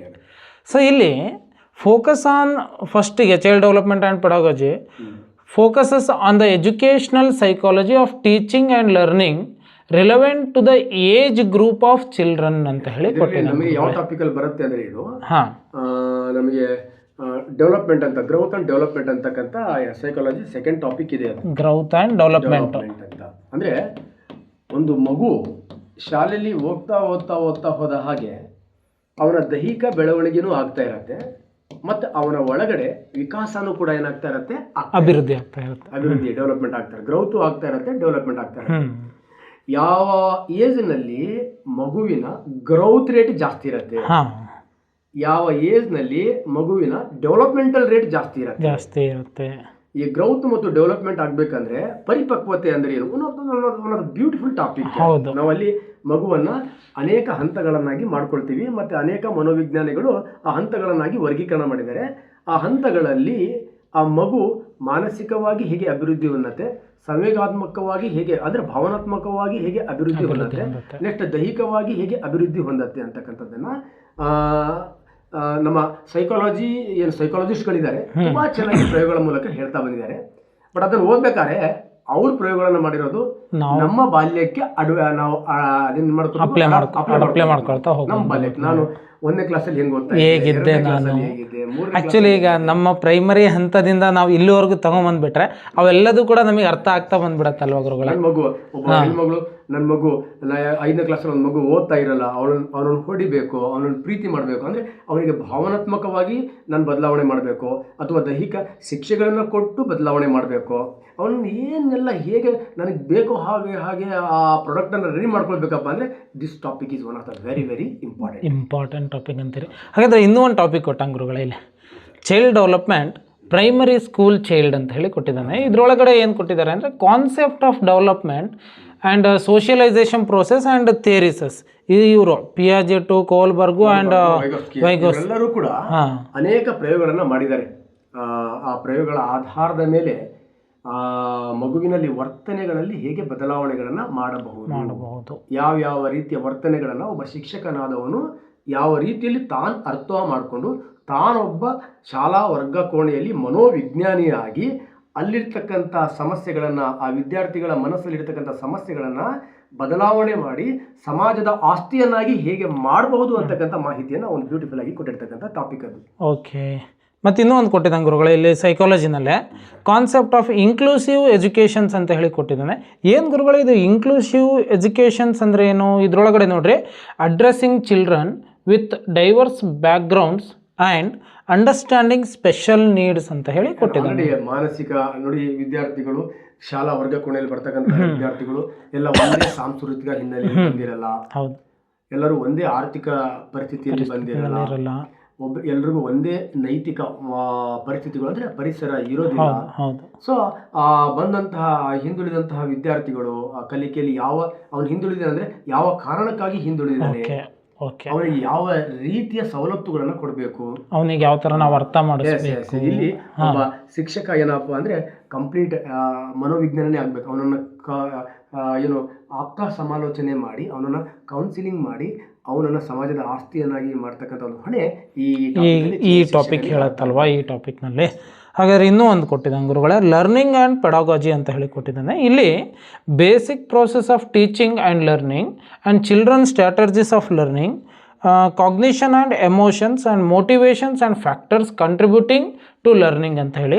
ನನಗೆ ಇದು ನೋಡಿದ ತಕ್ಷಣ ಐ ಥಿಂಕ್ ನನಗೆ ಒಂದು ಸ್ವಲ್ಪ ನಮ್ಮ B.Ed ನೆನಪಾಯಿತು. ಯಾವಾಗ ನಮಗೆ ಮೈಕ್ರೋ ಟೀಚಿಂಗು, ಬ್ಲಾಕ್ ಟೀಚಿಂಗ್ ಅಂತ ಹೇಳಿ ಹಾಕ್ತಾಯಿದ್ರು, ಅಲ್ಲಿ ಇವೆಲ್ಲದೂ ಕೂಡ ನಾವು ಕಲಿತೀವಿ ಅಂತ ಹೇಳಿ ನನಗೆ ಅನ್ನಿಸ್ತು. ಏನಂತೀರ ಗುರುಗಳೇ ಇದ್ರ ಬಗ್ಗೆ ನೀವು? ಇದಂತೂ ತುಂಬಾ ಬ್ಯೂಟಿಫುಲ್ ಟಾಪಿಕ್ ಇದು. ಯಾಕಂದ್ರೆ ಒಬ್ಬ ವರ್ಗ ಕೋಣೆಯಲ್ಲಿ ಶಿಕ್ಷಕ ಮತ್ತೆ ವಿದ್ಯಾರ್ಥಿಗಳ ನಡುವೆ ಒಂದು ಸುಂದರವಾಗಿರತಕ್ಕಂಥ ಪ್ರಕ್ರಿಯೆಗಳು ನಡೆಯುತ್ತೆ. ಸೊ ಆ ಪ್ರಕ್ರಿಯೆಗಳು ಹೇಗೆ ನಡಿಬೇಕು ಅಂತಕ್ಕಂಥದ್ದನ್ನ ಅನೇಕ ಸೈಕಾಲಜಿಸ್ಟ್ಗಳು, ಮನೋವಿಜ್ಞಾನಿಗಳು ತನ್ನದೇ ಆಗಿರ್ತಕ್ಕಂಥ ಸಿದ್ಧಾಂತಗಳ ಮೂಲಕ ಹೇಳ್ತಾ ಬಂದ್ದಾರೆ. ಈ ಲರ್ನಿಂಗ್ ಅಂತಕ್ಕಂಥದ್ದು ಹೇಗಿರುತ್ತೆ. ಎಕ್ಸಾಂಪಲ್ ನಾವಿಲ್ಲಿ ಥಾರ್ಡ್ ಕಲಿಕೆ ಅಂತ ಹೇಳ್ತೀವಿ, ಟ್ರಯಲ್ ಅಂಡ್ ಎರರ್ ಮೆಥಡ್ಸ್. ಇದನ್ನು ಕೂಡ ನೀವು ಮ್ಯಾಥಮೆಟಿಕ್ಸ್ ಅಲ್ಲಿ ತುಂಬಾನೇ ಯೂಸ್ ಮಾಡ್ತೀವಿ. ಹೌದೌದು, ನಾವು ನ್ಯೂಮರಿಕಲ್ ಅನಾಲಿಸಿಸ್ ಅಂತ ಹೇಳಿ ಬರುತ್ತೆ. ಅಲ್ಲಿ ಒಂದು ಎಕ್ಸಾಕ್ಟ್ ಮತ್ತೆ ಒಂದು ಎರರ್ಸ್ ಬಗ್ಗೆ ನಾವು ಡಿಸ್ಕಸ್ ಮಾಡ್ತಾ ಹೋಗ್ತೀವಿ. ಅಲ್ಲಿ ತುಂಬಾನೇ ಸ್ಟಡಿ ಮಾಡ್ತೀವಿ. ಅನೇಕ ಪ್ರಯತ್ನಗಳ ಸಂಖ್ಯೆ ಜಾಸ್ತಿ ಆದ ಹಾಗೆ ಪ್ರಮಾದಗಳ ಸಂಖ್ಯೆ ಏನಾಗ್ತಾ ಇರುತ್ತೆ, ಕಡಿಮೆ ಆಗುತ್ತೆ. ನೆಕ್ಸ್ಟ್ ಒಂದು ಮಗುವಿಗೆ ಬಹುಮಾನವನ್ನ ಕೊಡುವುದರ ಮೂಲಕ, ನೆಕ್ಸ್ಟ್ ವರ್ಬಲ್ ಆಗಿ ವೆರಿ ಗುಡ್ ಕಣೆಯ, ಮಗು ಖುಷಿ ಆಗುತ್ತೆ, ತುಂಬಾ ಖುಷಿ ಆಗುತ್ತೆ. ಬ್ಯೂಟಿಫುಲ್. ಸ್ಕಿನ್ನರ್ ಭಾರಿ ಚೆನ್ನಾಗಿ ಹೇಳಿದಾನೆ. Skinner stimulus and response theory ಅಂತ. ನೆಕ್ಸ್ಟ್ ಕ್ಲಾಸಿಕಲ್ ಪಾವ್ಲೋ ಅವರ ಕ್ಲಾಸಿಕಲ್ ಕಂಡೀಷನ್, ಅವೆಲ್ಲ ಥಿಯರಿಗಳನ್ನ ಓದಿ ಅವನ್ನ ವರ್ಗ ಕೋಣೆಯಲ್ಲಿ ಮಗುವಿನ ಮೇಲೆ ನಾವು ಹೇಗೆ ಬಳಕೆ ಮಾಡಬೇಕು, ಬಳಕೆ ಮಾಡಿದ್ರೆ ಉತ್ತರ ನಾವು ಬಳಕೆ ಮಾಡಿದ್ದಾದ್ರೆ ಉತ್ತರ ಸಿಕ್ಕತ್ತೆ. ಯಾಕಂದ್ರೆ ಇವರೆಲ್ಲ ಸುಮ್ಮನೆ ಮಾಡಿದ್ರಲ್ಲ, ಅದನ್ನ ಶಿಕ್ಷಕ ಇದರ ಜ್ಞಾನವನ್ನು ಪಡ್ಕೊಂಡು ವರ್ಗ ಕೋಣೆಯಲ್ಲಿ ಈ ಕಲಿಕೆ ಅಂತಕ್ಕಂಥದ್ದನ್ನ ವಿದ್ಯಾರ್ಥಿಗಳಲ್ಲಿ ಉಂಟು ಮಾಡಲಿಕ್ಕೆ ತಾನೆಲ್ಲ ಏನೆಲ್ಲ ಪ್ರಯತ್ನಗಳನ್ನ ಮಾಡಬೇಕು ಅವೆಲ್ಲ ಐಡಿಯಾಸ್ಗಳನ್ನ ಈ ಟಾಪಿಕ್ ಕೊಡ್ತಾ ಹೋಗುತ್ತೆ. ಹಾಗಿದ್ರೆ ಗುರುಗಳೇ, ಈಗ ಇದು ಎರಡೂ ಪೇಪರಿಗೂ ಕೂಡ ಈ CDP ಬರ್ತಾ ಹೋಗುತ್ತೆ. ಇದು ಇಲ್ಲಿ ಏನಾದರೂ ಈ ಒಂದು ಕಾನ್ಸೆಪ್ಟ್ ಮೇಲೆ ಇಷ್ಟೇ ಮಾರ್ಕ್ಸಿಗೆ ಕ್ವಶನ್ಸ್ ಬರುತ್ತೆ, ಇಷ್ಟು ಕ್ವಶನ್ಸ್ ಬರುತ್ತೆ, ಇಲ್ಲ ಇಷ್ಟು ಮಾರ್ಕ್ಸ್ ಬರುತ್ತೆ ಅಂತೇಳಿ ಏನಾದರೂ ಡಿವೈಡ್ ಮಾಡ್ಬೋದೇ ನಾವು? ಚೈಲ್ಡ್ ಡೆವಲಪ್ಮೆಂಟ್ ಅಂಡ್ ಪೆಡಾಗಜಿಯಲ್ಲಿ ಆಲ್ರೆಡಿ ಅವ್ನು ಹೇಳಿದ್ದಾರೆ 30 ಕ್ವಶನ್ಸ್ ಇರುತ್ತೆ. 30 ಕ್ವಶನ್ಸ್ ಅಲ್ಲಿ ಪ್ಯೂರ್ಲಿ ಸೈಕಾಲಜಿದು ಒಂದು 15 ಕ್ವಶನ್ ಇರುತ್ತೆ. ಪ್ಯೂರ್ ಸೈಕಾಲಜಿ ಅದು ಮಗುವಿಗೆ ಸಂಬಂಧಪಟ್ಟದ್ದು, ಮಗುವಿನ ಮಾನಸಿಕ ಸ್ಥಿತಿಗೆ ಸಂಬಂಧಪಟ್ಟಂಗೆ 15. ಆ ಸೈಕಾಲಜಿಯನ್ನ ಬಳಸ್ಕೊಂಡು ವರ್ಗ ಕೋಣೆಯಲ್ಲಿ ಶಿಕ್ಷಕ ಹೇಗೆ ಪರಿಣಾಮಕಾರಿಯಾಗಿರ್ತಕ್ಕಂಥ ಅಲ್ಲಿಗೆ ಟೀಚಿಂಗ್ ಲರ್ನಿಂಗ್ ಅಲ್ಲಿ ಬಂದ್ಬಿಡ್ತದೆ ಮಾಡಬಹುದು ಅಂತಕ್ಕಂಥದ್ದು. ಮತ್ತೆ 10 ಮಾರ್ಕ್ಸಿಗೆ ಬರುತ್ತೆ. ಇಲ್ಲಿ 10 ಮಾರ್ಕ್ಸಿಗೆ ಬರುತ್ತೆ. ಮತ್ತೆ ಟೀಚಿಂಗ್ ಟೆಕ್ನಿಕ್ಸ್ ಗಳನ್ನ ಯೂಸ್ ಮಾಡ್ತಾರೆ. ಯಾವ ಟೆಕ್ನಿಕ್ಸ್ ಯೂಸ್ ಮಾಡ್ತಾರೆ, ಯಾವ ಒಂದು ಮ್ಯಾಥಮೆಟಿಕ್ಸ್ ಗೆ ಮಾಡೆಲ್ಸ್ ಹೇಗೆ ಯೂಸ್ ಮಾಡಬಹುದು, ನೆಕ್ಸ್ಟ್ ಬಯಾಲಜಿಗೆ ಯಾವ ಟೆಕ್ನಿಕ್ಸ್ ಬೇಕು, ಅದರ ಮೇಲೆ ಮತ್ತೆ 5 ಮಾರ್ಕ್ಸ್ ಬರುತ್ತೆ. ಟೀಚಿಂಗ್ ಟೆಕ್ನಿಕ್ಸ್ ಅಲ್ಲಿಗೆ 15, 10, 25, 25, ಒಂದು 5, 30. ಇದೇ ತರ divide high school teacher TET paper 2 ಕೂಡ ಸೇಮ್ ಇದೇ ತರನೇ ಬಂದ್ಬಿಡುತ್ತೆ. ಮತ್ತೆ ಇಲ್ಲೊಂದು ಅಭಿ ಅವರೇ, ಇಲ್ಲಿ ಓದ್ಬೇಕಾದ್ರೆ ನೀವು ಫಸ್ಟ್ ತಲೆಯಲ್ಲಿ ಇಟ್ಕೊಳ್ಳಿ, ನೀವು ಟೀಚರ್ ಆಗ್ಬೇಕಂತ ಓದಿದ್ರೆ ಈ ಪಾಠ ಅರ್ಥ ಆಗಲ್ಲ. ನಾನು ಟೀಚರ್ ಆಗ್ಬಿಟ್ಟಿದ್ದೀನಿ, ವರ್ಗ ಕೋಣೆಯಲ್ಲಿ ಹೋಗಿ ಮಕ್ಕಳಿಗೆ ನಾನು ಯಾವ ರೀತಿ ಪಾಠ ಮಾಡಬೇಕು ಅನ್ನೋ ಮಾನಸಿಕ ಸ್ಥಿತಿ ಫಸ್ಟ್ ನೀನು ಸೈಕಾಲಜಿಯಲ್ಲಿ ನೀನು ಫಸ್ಟ್ ಈ ಸೈಕಾಲಜಿನ ಅರ್ಥ ಮಾಡ್ಕೋಬೇಕು. ನಾನು ಟೀಚರ್ ಆಗ್ಬಿಟ್ಟಿದ್ದೀನಿ, ನಾನು ಒಬ್ಬ ಉತ್ತಮ ಶಿಕ್ಷಕನಾಗಬೇಕು. ಆ ಹಳ್ಳಿಯಲ್ಲಿ ಇರ್ತಕ್ಕಂಥ ಎಲ್ಲ ಪೇರೆಂಟ್ಸ್ಗಳು ನಾನು ಹೊರಗಡೆ ಬಂದರೆ ನಮಸ್ಕಾರ ಹೊಡಿಬೇಕು, ನನ್ನನ್ನು ಗೌರವ ಕೊಡಬೇಕು, ಆ ಥರ ನಾನು ಮೇಷ್ ಆಗಬೇಕು, ನಾನು ರೆಕಗ್ನೈಸೇಷನ್ ತಗೋಬೇಕು, ನಾನು ಆ ಥರ ಮೇಷ್ ಆಗಬೇಕು, ಆಗಿಬಿಟ್ಟಿದ್ದೀನಿ ಅಂತ ಓದಿದ್ರೆ ಈಸಿಯಾಗಿ ಅರ್ಥ ಆಗತ್ತೆ. ನಾನು ಶಾಲೆಯಲ್ಲಿ ಹೋಗಿ ಏನೆಲ್ಲ ಮಕ್ಕಳ ಮೇಲೆ ಇಂಪ್ಲಿಮೆಂಟ್ ಮಾಡಬಹುದು, ನನ್ನ ದೋಷಗಳನ್ನು ನಾನು ಏನೇನು ತಿದ್ಕೋಬೇಕು, ದಿನನಿತ್ಯ ನನ್ನಲ್ಲಿರ್ತಕ್ಕಂಥ ಎಫಿಸಿಯನ್ಸಿಯನ್ನು ಹೇಗೆ ಹೆಚ್ಚಿಗೆ ಮಾಡ್ತಾ ಹೋಗಬೇಕು ಅಂತ ನೀನು ಈ ಬುಕ್ ಓಪನ್ ಮಾಡಿಕೊಂಡು ಆ ಆಟಿಟ್ಯೂಡ್ಸಲ್ಲೇ ಓದಿದೆ ಆದರೆ ಇದು ಈಸಿಯಾಗಿ ಅರ್ಥ ಆಗ್ತದೆ. ಈಗ ನಾನೊಂದಿಷ್ಟು ವಿದ್ಯಾರ್ಥಿಗಳನ್ನು ನೋಡಿದ್ದೀನಿ ಗುರುಗಳೇ, ಆಫ್ಲೈನಲ್ಲೂ ಕೂಡ ನೋಡಿದ್ದೀನಿ. ಆ್ಯಂಡ್ ಕೆಲವೊಂದಿಷ್ಟು ನನ್ನ ಸ್ನೇಹಿತರಿರ್ಬೋದು, ಎಲ್ಲರನ್ನೂ ಕೇಳಿದ್ದೀನಿ ನಾನು. ಅವ್ರಿಗೆ ಒಂದಿಷ್ಟು ಮಾಹಿತಿಗಳನ್ನು ಹೇಳ್ತಾರೆ. ಏನು ಓದಿದ್ರು, ಎಷ್ಟು ಸಲ ನಾನು ಬೈಫರ್ಟ್ ಮಾಡಿದ್ರು, ಎಷ್ಟು ಸಲ ನಾನು ಸೈಕಾಲಜಿ ಓದಿದ್ರು ನನಗೆ ಅರ್ಥನೇ ಆಗ್ತಾ ಇಲ್ಲ. ಅವರು ಸೊ ಅವ್ರಿಗೆ ಹೇಗೆ ಅರ್ಥ ಮಾಡ್ಕೋಬೇಕು ಸೈಕಾಲಜಿನ? ಅವರೇ ಫಸ್ಟ್ ಸೈಕಾಲಜಿಸ್ಟ್ ಅಂತ ಅನ್ಕೋಬೇಕು ಅಷ್ಟೇ ಫೀಲ್. ಅವರೇ ಬ್ಯೂಟಿಫುಲ್ ಹೇಳಿದ್ದಾನೆ, mind is everything what you think you become ಅಂತ. Yes very good. ಮನಸ್ಸು ಅದಕ್ಕೆ ನಾವು ಹೇಗೆ ಟ್ರೈನ್ ಅಪ್ ಮಾಡ್ತೀವಿ ಹಾಗೆ. ನಾನು ಆಗ್ಲೇ ಈ ಕ್ಲಾಸ್ ಬರೋ ಮುಂಚೆ ನಾನು ಜಸ್ಟ್ 0 to Hero ಓದ್ತಾ ಇದ್ದೆ ನಾನು. ಯಾರಿಗೂ ಕೂಡ ಈ ಯಾರು ಹೀರೋ ಆಗಿದ್ದಾರೆ ಈ ಜಗತ್ತಲ್ಲಿ ಹೀರೋಗಳು ಆಗಿದ್ದಾರೆ ಅವ್ರು ಯಾರಿಗೂ ಕೂಡ ಎಕನಾಮಿಕಲ್ ಬ್ಯಾಕ್ ಗ್ರೌಂಡ್ ಇಲ್ಲ, ಕಲ್ಚರಲ್ ಬ್ಯಾಕ್ ಗ್ರೌಂಡ್ ಇಲ್ಲ, ಒಂದು ಬ್ಯೂಟಿಫುಲ್ ಆಗಿರ್ತಕ್ಕಂಥ ಸೋಷಿಯಲ್ ಬ್ಯಾಕ್ ಗ್ರೌಂಡ್ ಇಲ್ಲ. ಇವರೆಲ್ಲ ಹೇಗೆ ಹೀರೋ ಆದ್ರು ಅಂದ್ರೆ ಅವ್ರ ಮನಸ್ಸೇ ಹೀರೋ ಇದೆ. ಹೌದು, ಅವ್ರ ಮೈಂಡ್ ಸೆಟ್ಟೇ ಹೀರೋ ಇದೆ. ಒಳ್ಳೆ ಮೈಂಡ್ ಸೆಟ್ ಇಟ್ಕೊಂಡು ನಾನು ಹಿಂಗೆ ಆಗಬೇಕು ಅಂತ ಓದಿದ್ರೆ ಇದು ಈಸಿಯಾಗಿ ಅರ್ಥ ಆಗ್ತಾ ಹೋಗುತ್ತೆ. ಅಂದ್ರೆ ನಾವು ಮೈಂಡ್ ಡೈವರ್ಟ್ ಮಾಡಲೇಬಾರ್ದು, ಫೋಕಸ್ ಮಾಡ್ಬೇಕು ನಾವು ಇದಕ್ಕೆ. ಕಷ್ಟಪಟ್ಟಲ್ಲಿ ಸುಖ. ತುಂಬಾ ಸೂಕ್ಷ್ಮ. ಏನೋ ಹಳ್ಳಿಯಲ್ಲಿ ಹೇಳ್ತಾರಲ್ಲ, ಬೆಣ್ಣೆ ಮೇಲಿನ ಕೂದಲು ತೆಗಿಬೇಕಲ್ಲ, ಆ ಬೆಣ್ಣೆ ಮೇಲಿನ ಕೂದಲಲ್ಲ, ಈ ವಸ್ತುವಿನ ಮೇಲಿರೋ ಬಿದ್ದಿರೋ ಬೆಳಕನ್ನು ತೆಗಿಬೇಕಲ್ಲ, ಕೂದಲಾರ ಆರಾಮ್ ತೆಗಿಬಹುದು. ಹೌದು, ಬಿದ್ದಿರೋ ಬೆಳಕನ್ನು ತೆಗಿಬೇಕಲ್ಲ, ಅಷ್ಟು ಸೂಕ್ಷ್ಮತೆಯಿಂದ ಇದು ಓದ್ತಾ ಹೋದ್ರೆ ಒಬ್ಬ ಬ್ಯೂಟಿಫುಲ್ ಟೀಚರು ಆಗ್ತಾನೆ. ಮತ್ತೆ ಸೈಕಾಲಜಿನ ಬೇರೆಯವರಿಗೆ ಅವನು ಮತ್ತೆ ಚರ್ಚೆ ಮಾಡ್ತಾ ಹೋಗ್ಬೇಕು. ಹೌದು ಹೌದು ಹೌದು ಗುರುಗಳೇ. ಇಲ್ಲಿ ತಾರುಣ್ಯಾವಸ್ಥೆ, ಬಾಲ್ಯಾವಸ್ಥೆ ಇವೆರಡು ನಡುವೆ ಏನು ವ್ಯತ್ಯಾಸ ಇದೆ, ಹಾರ್ಮೋನುಗಳಲ್ಲಿ ಯಾವ ರೀತಿ ಬದಲಾವಣೆಗಳಾಗತ್ತೆ. ನಾವೀಗ ಇವೆಲ್ಲದಕ್ಕೂ ಕೂಡ ನಮ್ಮ ಮನೆ ಒಳಗಿಂದ ಎಕ್ಸಾಂಪಲ್ಸ್ಗಳನ್ನು ನಾವು ತಗೋಬೋದಲ್ವ ಗುರುಗಳೇ? ಎಲ್ಲದಕ್ಕೂ ಕೂಡ ಈಗ ಸಣ್ಣ ಮಗು ಇರುತ್ತೆ ಮನೆಯಲ್ಲಿ, ಇನ್ನೊಂದು ದೊಡ್ಡ ಮಗು ಇರುತ್ತೆ, ಅವುಗಳ ಡಿಫ್ರೆನ್ಸ್ ಏನು ನಡೀತಾ ಇದೆ, ಅವ್ರ ಬಿಹೇವಿಯರ್ ಯಾವ ಥರ ಇದೆ, ನಮ್ಮ ಬಿಹೇವಿಯರ್ ಯಾವ ಥರ ಇದೆ, ಅವೆಲ್ಲದೂ ಕೂಡ ಒಂದು ಸೈಕಾಲಜಿ ನಮಗೊಂದು ಪಾಠ ಹೇಳ್ತಾನೆ ಹೋಗುತ್ತೆ ಹಾಗಾದ್ರೆ ಪ್ರತಿದಿನ. ಎಕ್ಸಾಂಪಲ್ ಈಗ ನಮ್ದು ಪ್ರಾಕ್ಟಿಕಲ್ ಮೆಥಡ್ ಅಂತ ಬರುತ್ತೆ ಸೈಕಾಲಜಿಯಲ್ಲಿ, ಪ್ರಾಯೋಗಿಕ ವಿಧಾನ ಅಂತ. ಅಲ್ಲಿ ಏನು ಮಾಡ್ತೀವಿ ನಾವು, 2 ಗುಂಪುಗಳನ್ನು ತಗೊಳ್ತೀವಿ. ಒಂದು ಕಂಟ್ರೋಲ್ಡಿಂಗ್ ಗ್ರೂಪ್, ಇನ್ನೊಂದು ಅನ್ಕಂಟ್ರೋಲ್ಡ್ ಗ್ರೂಪ್. ಅಂದರೆ ಒಂದು 30 ಹುಡುಗರನ್ನು ತಗೋತೀವಿ. 30 ಹುಡುಗರನ್ನು ತಗೊಂಡು ಒಂದು ಕಾಮನ್ ಎಕ್ಸಾಮ್ ಮಾಡ್ತೀವಿ. ಎಕ್ಸಾಮ್ ಮಾಡಿ ಮತ್ತು 15 ಹುಡುಗರು ಬೈಫರ್ಗೇಷನ್ ಮಾಡ್ತೀವಿ.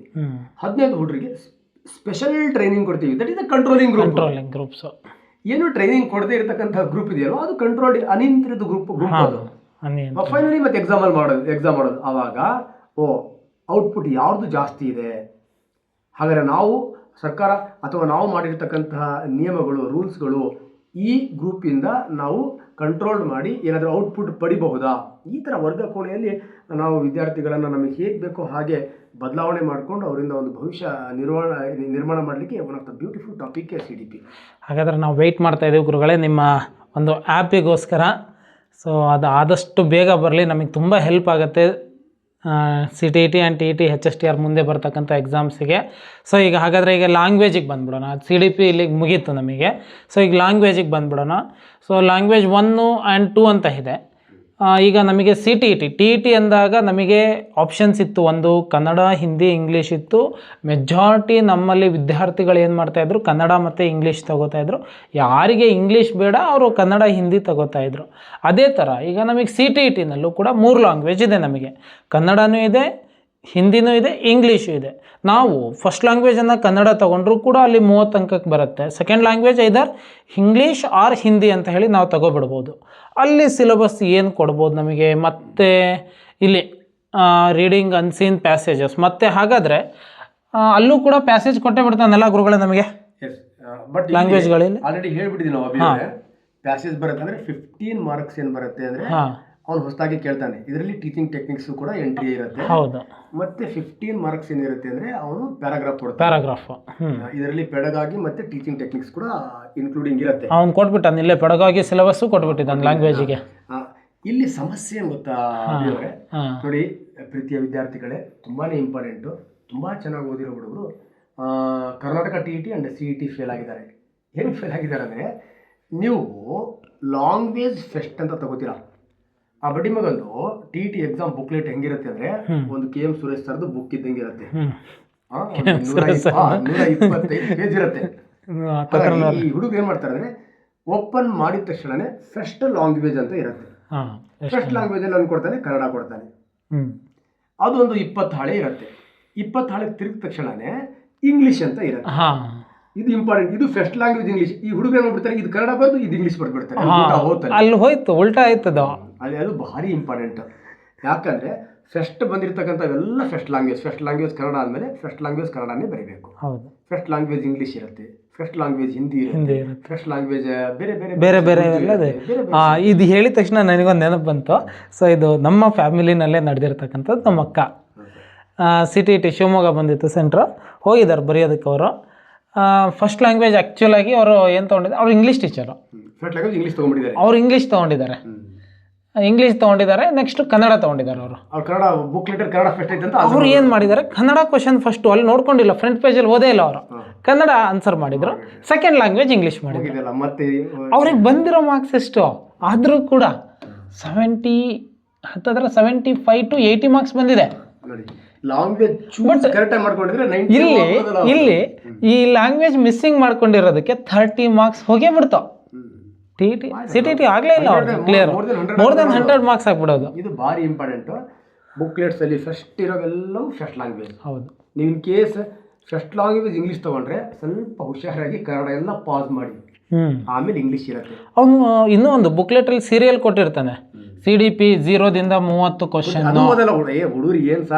ಕನ್ನಡ ಲ್ಯಾಂಗ್ವೇಜ್ 1 31 to 60, ಫ್ರಂಟ್ ಪೇಜಲ್ಲಿ ಪೇಜ್ ನಂಬರ್ ಲ್ಯಾಂಗ್ವೇಜ್ 2 ಅಲ್ಲಿಂದ 61 to 90 ಈ ತರ ಕೊಟ್ಟಿರ್ತಾನಲ್ವಾ ಗುರುಗಳೇ. ನಾವು ಕರೆಕ್ಟಾಗಿ ಓದ್ಕೋಬೇಕು ಅದನ್ನ. ಲ್ಯಾಂಗ್ವೇಜ್ ಫೆಸ್ಟ್ ಅಂದಾಗ ನೀವು ಕನ್ನಡ ತಗೊಂಡಿದ್ರೆ ಈ 60 ಪೇಜ್ ನ ಒಳಗಡೆ ಇರುತ್ತೆ, ಇಂಗ್ಲಿಷ್ ತಗೊಂಡ್ರು 60 ಪೇಜ್ ನ ಒಳಗಡೆ ಇರುತ್ತೆ. ಸೆಕೆಂಡ್ ಲ್ಯಾಂಗ್ವೇಜ್ ಅಂದಾಗ ಇಲ್ಲಿ ಇಂಗ್ಲಿಷ್ ಸೆಕೆಂಡ್ ಲ್ಯಾಂಗ್ವೇಜ್ ಆಗಿದ್ರೆ ಈ 60 ಪೇಜ್ ಇಂದ ಆ ಕಡೆ ಇರುತ್ತೆ. ಕನ್ನಡ ಸೆಕೆಂಡ್ ಲ್ಯಾಂಗ್ವೇಜ್ ಆದ್ರೂ 60 ಪೇಜ್ ಇಂದ ಆ ಕಡೆ ಇರುತ್ತೆ. Page selection is one of the very very important, ತುಂಬಾನೇ ಇಂಪಾರ್ಟೆಂಟ್. ಅವ್ರು ಒಟ್ಟು ಫ್ರಂಟ್ ಪೇಜ್ ಏನ್ ಬುಕ್ಲೆಟ್ಸ್ ಕೊಡ್ತಾರೆ, ಕ್ವಶನ್ ಪೇಪರ್ ಕೊಡ್ತಾರೆ, ಅದನ್ನ ನೀಟಾಗಿ ಓದ್ಕೊಂಡ್ರೆ ಇಂಗ್ಲಿಷ್ ಮೀಡಿಯಂ ಅರ್ಥ ಆಗುತ್ತೆ. ಫಸ್ಟ್ ಲ್ಯಾಂಗ್ವೇಜ್ ಇಂಗ್ಲಿಷ್ ತಗೊಂಡಿರ್ತಾರೆ, ಸೆಕೆಂಡ್ ಲ್ಯಾಂಗ್ವೇಜ್ ಕನ್ನಡ ತಗೊಂಡಿರ್ತಾರೆ. ಬುಕ್ಲೆಟ್ ಅಲ್ಲಿ ಫಸ್ಟ್ ಕನ್ನಡ ಇರುತ್ತೆ ಅಂತ ಟಿಕ್ ಮಾಡಿದ್ರೆ ಚೆಂಬ್, ನಿಮ್ಮ ಅಕ್ಕ ಹೆಂಗ್ ಚೆಂಬ್ ಹಿಡ್ಕೊಂಡ್ರಲ್ಲ ಹಂಗಿದು ಕೂಡ ಏನಾಗ್ಬಿಡುತ್ತೆ, ಚೆಂಬ್ ಆಗ್ಬಿಡುತ್ತೆ. ಹಾಗಾಗಿ ಫಸ್ಟ್ ಲ್ಯಾಂಗ್ವೇಜ್ ಇಂಗ್ಲಿಷ್ ತಗೊಂಡವರು ಫಸ್ಟ್ ಲ್ಯಾಂಗ್ವೇಜ್ ಕನ್ನಡ ಅಟೆಂಡ್ ಮಾಡಂಗೆ ಇಲ್ಲ. ಹೌದು. ಅವ್ರು ಏನ್ ಮಾಡ್ಬೇಕು, ಇಂಗ್ಲಿಷ್ ಅಟೆಂಡ್ ಮಾಡ್ಕೊಂಡು ಹೋಗ್ಬೇಕು. ಬೇಡ ಅಂದ್ರೆ ನೀವು ಡೈರೆಕ್ಟ್ ಆಗಿ ಆ ಪೇಜ್ ಪಾಸ್ ಮಾಡಿ, 60 ಪೇಜ್ ಪಾಸ್ ಮಾಡಿ, ಅಲ್ಲಿ ಅವನಿಗೆ ಸೆಕೆಂಡ್ ಲ್ಯಾಂಗ್ವೇಜ್ ಕನ್ನಡ ಸಿಗತ್ತೆ. ಆ ಕನ್ನಡದ ಪ್ರಶ್ನೆಗಳನ್ನ ಅವನು ಆನ್ಸರ್ ಮಾಡಬೇಕು. ಮತ್ತೆ ಇನ್ನೂ ಒಂದು, ಅವ್ನು ಕ್ವಶನ್ ನಂಬರ್ 1ರಿಂದಾನೇ ಲ್ಯಾಂಗ್ವೇಜ್ 1 ಅಂದ ತಕ್ಷಣ 1 to 30 ಸೀರಿಯಲ್ ಮತ್ತೆ ರಿಪೀಟ್ ಮಾಡ್ತಾನೆ ಇರ್ತಾನೆ ಒಳಗಡೆ. ಅದೇ ತರ ಇರುತ್ತೆ. ಬಟ್ OMR ಅಲ್ಲಿ ಏನಾಗಿರುತ್ತೆ, ನಾವು ಕಂಟಿನ್ಯೂ ಕನ್ನಡಕ್ಕೆ ಇರುತ್ತೆ, ಈ ತರ ಅವ್ನು ಕೊಟ್ಟಿರ್ತಾನದು ಅದನ್ನ ನೋಡಿ ಆ ಕ್ವಶನ್ಗೆ ಸಂಬಂಧಪಟ್ಟಂತೆ ಆನ್ಸರ್ ಮಾಡಬೇಕು. ಹಾಗಾದ್ರೆ ಈಗ ಇಂಗ್ಲಿಷ್ ಲ್ಯಾಂಗ್ವೇಜ್ ನಲ್ಲಿ ರೀಡಿಂಗ್ ಪ್ಯಾಸೇಜ್ ಎರಡೂ ಲ್ಯಾಂಗ್ವೇಜು. ಈಗ ಹಿಂದಿ ತೊಗೊಂಡ್ರು ಕೂಡ ಸೇಮೆ ಲ್ಯಾಂಗ್ವೇಜ್ ಎಲ್ಲದು ಕೂಡ ಅನ್ಸಿನ್ ಪ್ಯಾಸೇಜಸ್ಸು. ಅದರೊಳಗಡೆ ಏನಿರುತ್ತೆ, ಒಂದು ಪ್ರೋಸು, ಡ್ರಾಮಾ, ಒಂದು ಪೋಯಮ್ ವಿತ್ ಸಮ್ ಕ್ವಶನ್ಸು. ಅದು ಬೇಸ್ಡ್ ಆನ್ ಗ್ರಾಮರು ಮತ್ತು ವರ್ಬಲ್ ಅಬಿಲಿಟಿ. ಇದಿಷ್ಟು 20 ಮಾರ್ಕ್ಸು ಮತ್ತು 10 ಮಾರ್ಕ್ಸ್ ಪೆಡಗಾಜಿ. 10 ಮಾರ್ಕ್ಸ್ ಪೆಡಗಾಜಿನಲ್ಲಿ ಹಾಗಾದ್ರೆ ಪ್ರಿನ್ಸಿಪಲ್ಸ್ ಆಫ್ ಲ್ಯಾಂಗ್ವೇಜ್ ಟೀಚಿಂಗ್ ಎಲ್ಲ ಅವೇ ಎಕ್ಸ್ಟ್ರಾ ಬರುತ್ತೆ, ಈಸಿಯಾಗಿ ತಗೋಬಹುದು. ಇನ್ನು ನಮ್ಮ ಒಂದು ಬ್ಯೂಟಿಫುಲ್ ಸಬ್ಜೆಕ್ಟಿಗೆ ಬಂದ್ಬಿಡೋಣ ಗುರುಗಳೇ, ಮ್ಯಾಥಮೆಟಿಕ್ಸು. ಪೇಪರ್ 1ಗೆ 30 ಮಾರ್ಕ್ಸಿಗೆ ಬರುತ್ತೆ. ಸೊ ಇಲ್ಲಿ 20 ಮಾರ್ಕ್ಸು ಪ್ಲಸ್ 10 ಮಾರ್ಕ್ಸ್ ಪೆಡಗಾಜಿಗೆ ಕೊಡ್ತಾ ಇದ್ದಾನೆ ಅವನು. 20 ಮಾರ್ಕ್ಸ್ ಏನು ಮಾಡ್ತಾ ಇದ್ದಾನೆ, ಕಂಟೆಂಟು ಪ್ಯೂರ್ಲಿ ಮ್ಯಾಥ್ಸಿಗೆ ಕೊಡ್ತಾ ಇದ್ದಾನೆ. ಈಗ geometry, shapes, numbers, addition, subtractions, multiplications, divisions, measurement, weight, time, volume, data handling, patterns and money, basic ಆಪರೇಷನ್ಸ್ಗಳೇ ಕೊಟ್ಟಿದ್ದಂಗೆ ಗುರುಗಳೇ. ಹಾಗಾದರೆ ಅವ್ನು ಜಿಯೋಮೆಟ್ರಿ, ಶೇಪ್ಸ್ಗಳ ಬಗ್ಗೆ ತಿಳ್ಕೊಂಡು ನೆಕ್ಸ್ಟು ಈಗ ಆಲ್ರೆಡಿ ಮೊಬೈಲ್ ತುಂಬ ಜನ ಯೂಸ್ ಮಾಡ್ತಾ ಇರ್ತಾರೆ, ಅದರಲ್ಲೆಲ್ಲ ಶೇಪ್ಸ್ ಬಗ್ಗೆ ನೋಡ್ತಾ ಬಂದರೆ ಅವರಿಗೆ ಸಿಕ್ಬಿಡತ್ತೆ. ಒಂದಿಷ್ಟು equations, additions, subtraction, basic algebraic operations ಕಲ್ತ್ಕೊಬಿಟ್ಟ ಅಂದರೆ, ಆ್ಯಂಡ್ ನಂಬರ್ ಥಿಯರಿ ಕರೆಕ್ಟಾಗಿ ಅವನಿಗೆ ಗೊತ್ತಿತ್ತು, ಯಾವ್ಯಾವ ನಂಬರ್ಸ್ ಬರುತ್ತೆ, ಪ್ರೈಮ್ ನಂಬರ್ ಯಾವುದು, ಈವಮ್ ನಂಬರ್ ಯಾವುದು, ಕೋಪ್ರೈಮ್ ನಂಬರ್ ಯಾವುದು, ರ್ಯಾಷ್ನಲ್ ಯಾವುದು, ಇರ್ರ್ಯಾಷ್ನಲ್ ಯಾವುದು, ಕಾಂಪೋಸಿಟ್ ಯಾವುದು, ಅವು ಹೇಗೆ ಮಲ್ಟಿಪ್ಲೈ ಆಗುತ್ತೆ, ಎಕ್ಸ್ ವ್ಯಾಲ್ಯೂ ಫೈಂಡ್ ಔಟ್ ಮಾಡೋದು, ವೈ ವ್ಯಾಲ್ಯೂ ಕಂಡುಹಿಡಿಯೋದು, ಅವೆಲ್ಲದನ್ನು ಅವ್ನು ನೀಟಾಗಿ ನೋಡ್ಕೊಬಿಟ್ರೆ ಸೊ ಇಲ್ಲಿ 20 ಮಾರ್ಕ್ಸ್ ಆರಾಮಾಗಿ ತಗೋಬೋದಲ್ಲ ಗುರುಗಳೇ ಅವನ್ನ. ಸೊ 20 ಮಾರ್ಕ್ಸ್ ಬೇಡ, 15 ತಗೊಂಡ್ರೆ ತಗೊಳ್ಳಿ.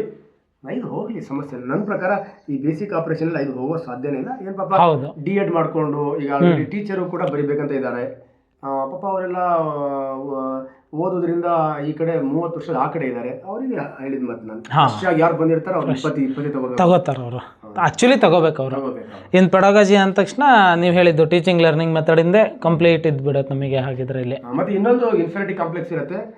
D.Ed ಮಾಡ್ಕೊಂಡಿರೋ ಹುಡುಗ B.Ed ಮಾಡೋರು ಇಬ್ರು ಕೂಡ ಇದು ಎಕ್ಸಾಮ್ ಬರೆಯೋದ್ರಿಂದ ಸಾರ್ ನಮ್ದೇನು ಗತೆ, ನಾನು ಇವಾಗಲೂ ನೋಡಿದ್ದೀನಿ ಸ್ನೇಹಿತರೆ, MSc ಫಿಸಿಕ್ಸ್ ಮಾಡ್ಕೊಂಡು ಬಂದಿರ್ತಾರೆ. ನಾನು PUC ಫಿಸಿಕ್ಸ್ ಮಾಡಿರೋನು ಅವರಿಗೆ ಕ್ಲಾಸ್ ಮಾಡ್ತೀನಿ ನಾನು. ಯಾಕಂದರೆ ಈ ಹಳೆ ಎತ್ತನ್ನು ಹೊಳೆ ಹೊಡೆದ್ರು ಬರುತ್ತೆ ಅಂತ ಹೇಳ್ತಾರೆ. ನೀವು B.Ed ಮಾಡಿದ್ದೀರಿ ಅಂದ ತಕ್ಷಣವೇ ಇಲ್ಲಿ ಕ್ವಶನ್ಸ್ಗಳು ಅಲ್ಲ, ನಿಮ್ಮಷ್ಟು ನಿಮಗೆ ಎಕ್ಸ್ಪೀರಿಯನ್ಸ್ ಮ್ಯಾಕ್ಸಿಮಮ್ ಇದೆ ಅಷ್ಟೇ. ಇವರಿಗೆ ಏಜ್ ಕಡಿಮೆ ಇದೆ, ನಿಮಗೆ ಏಜ್ ಜಾಸ್ತಿ ಇದೆ. ಅನುಭವ ಮತ್ತು ಏಜ್ ಎರಡೂ ಜಾಸ್ತಿ ಇರೋದ್ರಿಂದ ನೀವು ಇವಕ್ಕಿಂತ ಬ್ಯೂಟಿಫುಲ್ ಆಗಿ ಆನ್ಸರ್ ಮಾಡ್ಬೋದು. B.Ed ಮಾಡ್ಕೊಂಡಿರೋ ಅನ್ನೋ ಒಂದು ಸ್ಥಿತಿ ಬಿಟ್ಟರೆ ಬಾಕಿದೆಲ್ಲವೂ ಕೂಡ ಅವರಲ್ಲಿ ಇವ್ರಿಗಿಂತನೂ ಉತ್ಕೃಷ್ಟ ಮಟ್ಟವಾಗಿರ್ತಕ್ಕಂಥ ಜ್ಞಾನ ಇದೆ. ಹೌದು. ಹಾಗಿದ್ರೆ ಈಗ ನೆಕ್ಸ್ಟ್ ಇನ್ನೊಂದು ಪೇಪರ್ ನೋಡ್ಬಿಡೋಣ. ಸೊ ಈಗ EVS ಒಂದು ಬರುತ್ತೆ ಗುರುಗಳೇ. EVS ಅಲ್ಲಿ ಏನೇನೋ ಮತ್ತೆ ಇಲ್ಲಿ ನಮಗೆ ಕಂಟೆಂಟ್ ಏನೇನು ಕೊಟ್ಟಿದ್ದಾನೆ, family, friends, shelters, food, water, ಕುಟುಂಬ. ನಾವು ಫ್ರೆಂಡ್ಸ್ ಅಂದ್ರೆ ನಮ್ಮ ಸಮಾಜ, ಸ್ನೇಹಿತರ ಜೊತೆಗೆ ಹೇಗೆ ಬೆರಿಬೇಕು ಅಂದ್ರೆ ಇಲ್ಲಿ ಸೋಷಿಯಲ್ ಬಂದ್ಬಿಡ್ತು. ಫ್ರೆಂಡ್ಸ್ ಅಂದ ತಕ್ಷಣ ಸೋಷಿಯಲ್. ಅಂದ್ರೆ ಒಂದು ನಾಯಿ ಎಲ್ಲಿ ವಾಸ ಮಾಡುತ್ತೆ, ನೆಕ್ಸ್ಟ್ ಹಕ್ಕಿ ಎಲ್ಲಿ ವಾಸ ಮಾಡುತ್ತೆ, ನಾಯಿ ವಾಸ ಮಾಡೋ ಜಾಗಕ್ಕೆ ಏನಂತ ಕರಿತೀವಿ, ಹಕ್ಕಿ ವಾಸ ಮಾಡೋ ಜಾಗಕ್ಕೆ ಇದು. ಅಭಿ ಅವರೇ, ನಾನು ಲಾಸ್ಟ್ ಟೈಮ್ ಯಾವುದು ಸಿಂಧನೂರು ಸೈನಿಕ ಶಾಲೆ ಟ್ರೈನಿಂಗಿಗೆ ಹೋಗಿದೆ. ಸೈನಿಕ ಸಬ್ಜೆಕ್ಟ್ ಹೆಂಗಿದೆ ಅಂದ್ರೆ ಅದರಲ್ಲಿ ಸೂಪರ್ ಸೆನ್ಸಸ್ ಅಂತ ಒಂದು ಟಾಪಿಕ್ ಇದೆ, ಅತೀಂದ್ರಿಯಗಳು ಅಂತ. ಈ ಇಂದ್ರಿಯಗಳನ್ನು ಹೊರತುಪಡಿಸಿ ಜೀವಿಗಳು ಹೇಗೆ ಬದುಕತ್ತೆ, UV ರೇಡಿಯೇಷನ್ಸ್.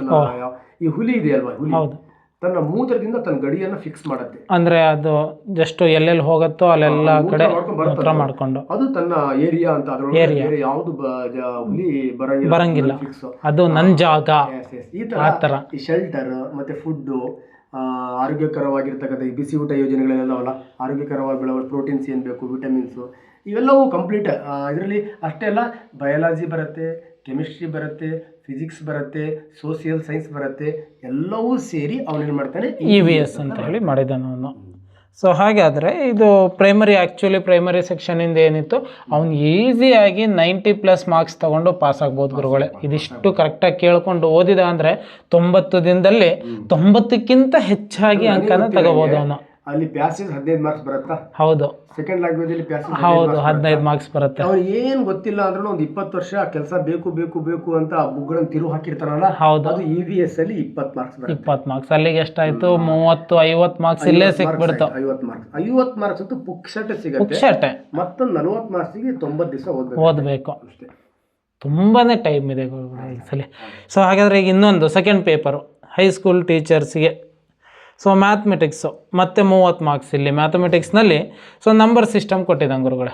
ಸೊ ಆ್ಯಕ್ಚುಲಾಗಿ ಈಗ ನಂಬರ್ ಸಿಸ್ಟಮ್ ಅಂತ ಹೇಳಿ ಬಂದ ತಕ್ಷಣ ಈಗ ಮ್ಯಾಥ್ಸ್ನಲ್ಲಿ so it's a biggest number system ಅಂದ ತಕ್ಷಣ ಈಗ ನಾವು ಹೇಳ್ತಕ್ಕಂಥದ್ದು ರಿಯಲ್ ನಂಬರ್ ಅಂತ ಹೇಳಿ ಹೇಳ್ಬಿಡ್ತೀವಿ. ಅದೊಂಥರ ಸಮುದ್ರ, ಓಷಿಯನ್ ಇದ್ದಂಗೆ. ಅದರೊಳಗಡೆಯಿಂದ ನಮಗೆ ಎಷ್ಟೆಲ್ಲ ನಂಬರ್ಸ್ ಬರುತ್ತೆ. ಅದು ಯಾವ ನಂಬರ್ ಸಿಸ್ಟಮ್ ಅಂತ ತಗೊಂಡ್ರೆ ಅಭಿ ನಿಮ್ಮ ಟಾಪಿಕಲ್ಲಿ ಏನು ಮಾಡ್ತಾರೆ ಅಂದರೆ ಅವನು ಜಿಯೋಮೆಟ್ರಿಕ್ ಪ್ರೋಗ್ರೆಷನ್, ಹಾರ್ಮೋನಿಕ್, AP ಎಲ್ಲದು ಬಂದ್ಬಿಡುತ್ತಲ್ಲ, ಎಲ್ಲ ತಗೊಂತಾನೆ. ಬರೀ ನಂಬರ್ ಸಿಸ್ಟಮ್ ಅಂತ ಹೆಸರಿಟ್ಟಿದೆ. ಹೌದು. ಅವನು ಈ ನಂಬರ್ಗಳು ಇಷ್ಟು ನಂಬರ್ಗಳಾದ್ರೆ ಎಷ್ಟು ನಂಬರ್ ಇರ್ತವೆ, ಆ ಥರ ಎಲ್ಲ ಫಾರ್ಮುಲಾಗಳೆಲ್ಲ ಸ್ಟಡಿ ಮಾಡಬೇಕು ಇಲ್ಲಿ. ಬರೀ ನಂಬರ್ ಸಿಸ್ಟಮ್ ಅಂದ್ರೆ ನಾವು ಹೋಲ್ ನಂಬರ್ ಅಂದ್ರೆ ಏನು, ಬಟ್ ಅದ್ರ ಬಗ್ಗೆ ಎಲ್ಲ ತಿಳ್ಕೊಂಡ್ರೆ ಅವನು ಬರಲ್ಲ ಅಲ್ಲಿ. ಹಾಗಾಗಿ ಅವನಿಗೆ ಪ್ರೈಮು ಕೋಪ್ರೈಮ್ ನಂಬರ್ ಡಿಫ್ರೆನ್ಸ್ ಆದ್ರೂ ಗೊತ್ತಿರಲೇಬೇಕು, ಅದಕ್ಕೆ ಗೊತ್ತಿರಲೇಬೇಕು. ಇಲ್ಲ ಅಂದ್ರೆ ಕಷ್ಟ ಆಗ್ಬಿಡುತ್ತೆ. ಪ್ರೈಮ್ ನಂಬರ್ ಎಷ್ಟು ಸಂಖ್ಯೆ ಒಳಗಡೆ ಎಷ್ಟು ಪ್ರೈಮ್ ನಂಬರ್ ಬರ್ತವೆ, ಆ ಪ್ರೈಮ್ ನಂಬರ್ ಅಂದ್ರೆ ಏನಂತ ಗೊತ್ತಿರಬೇಕಲ್ಲ. ಹೌದು. ಮತ್ತೆ ಈ HCF, LCM ಎಲ್ಲದೂ ಕೂಡ ಇಲ್ಲೇ ಬಂದ್ಬಿಡುತ್ತೆ, ನಂಬರ್ ಸಿಸ್ಟಮ್ನಲ್ಲೇ ಬಂದ್ಬಿಡುತ್ತಲ್ಲ ನಮಗೆ. ಈ ಸಿಂಪಲ್ ಇಂಟ್ರೆಸ್ಟು, ಕಾಂಪೌಂಡ್ ಇಂಟ್ರೆಸ್ಟು ಎಲ್ಲದೂ ಕೂಡ ಇಲ್ಲೇ ಬಂದ್ಬಿಡುತ್ತೆ ನಮಗೆ. ಸೊ ನೆಕ್ಸ್ಟ್ ಆಲ್ಜಿಬ್ರಾ ಅಂತ ಹೇಳಿ ಬಂದ ತಕ್ಷಣ ಅಲ್ಲಿ ಪಾಲಿನಾಮಿಯಲ್ಸು, ಸಮ್ ಬೇಸಿಕ್ ಆಪರೇಷನ್ಸ್ ಎಲ್ಲದೂ ಕೂಡ ಇಲ್ಲೇ ಬಂದ್ಬಿಡುತ್ತೆ ನಮಗೆ. ಸೊ ಇನ್ನು ಈ ರೇಷಿಯೋ, ಪ್ರಪೋರ್ಷನ್ನು, ಅನುಪಾತಗಳು, ಮತ್ತು geometry and mensuration, data handling, ಇವೆಲ್ಲದೂ ಕೂಡ ತುಂಬ ಈಸಿ ಕಾನ್ಸೆಪ್ಟ್ಸ್ ಗುರುಗಳೇ. ಅವನು ಓದಿದ ಅಂದರೆ ಆರಾಮಾಗಿ ಇಲ್ಲಿ 30 ಮಾರ್ಕ್ಸನ್ನು ಸ್ಕೋರ್ ಮಾಡ್ಕೋಬೋದು. ಅವನು ಅಪ್ಲೈ ಮಾಡ್ಕೊಳ್ತಾ ಹೋಗಬೇಕು. ಬಟ್ ಫಾರ್ಮುಲಾ ಅವೆಲ್ಲದನ್ನು ನೋಡ್ಕೋಬೇಕು ಸ್ವಲ್ಪ. ಇದಕ್ಕಿಂತನೂ ಪೇಪರ್ 1ಗಿಂತನೂ ಪೇಪರ್ 2ಗೆ ಸ್ವಲ್ಪ ಡೀಪ್ ಸ್ಟಡಿ ಮಾಡಬೇಕು ಅವನು. ಬಟ್ ಎಲ್ಲ ಏರಿಯಾನು ಕವರ್ ಮಾಡ್ಕೋಬೇಕಾಗತ್ತೆ ಅವನು. ಹಾಗಾದರೆ ಓದಬೇಕು, ಅರ್ಥ ಮಾಡ್ಕೋಬೇಕು. ಆಲ್ಜಿಬ್ರಾದಲ್ಲಿ ಏನೇನು ಬರುತ್ತೆ, ಯಾರು ನಿಮ್ಮದು ಯಾವುದು -b + or √² b, ನಮ್ಮ ಶ್ರೀಧರ ಫಾರ್ಮುಲಾ ಅದೆಲ್ಲ ಅಪ್ಲೈ ಮಾಡಬೇಕು. ಹೌದು. ಅದರಲ್ಲೂ ಕೂಡ ಎರಡು ಕಂಡೀಷನ್ ಬರುತ್ತೆ. ಶ್ರೀಧರ ಫಾರ್ಮುಲಾ, ಇನ್ನೊಂದು d² = 0 <0 ಅದನ್ನು ಯಾವಾಗ ಅಪ್ಲೈ ಮಾಡಬೇಕು ಅದಿರುತ್ತೆ.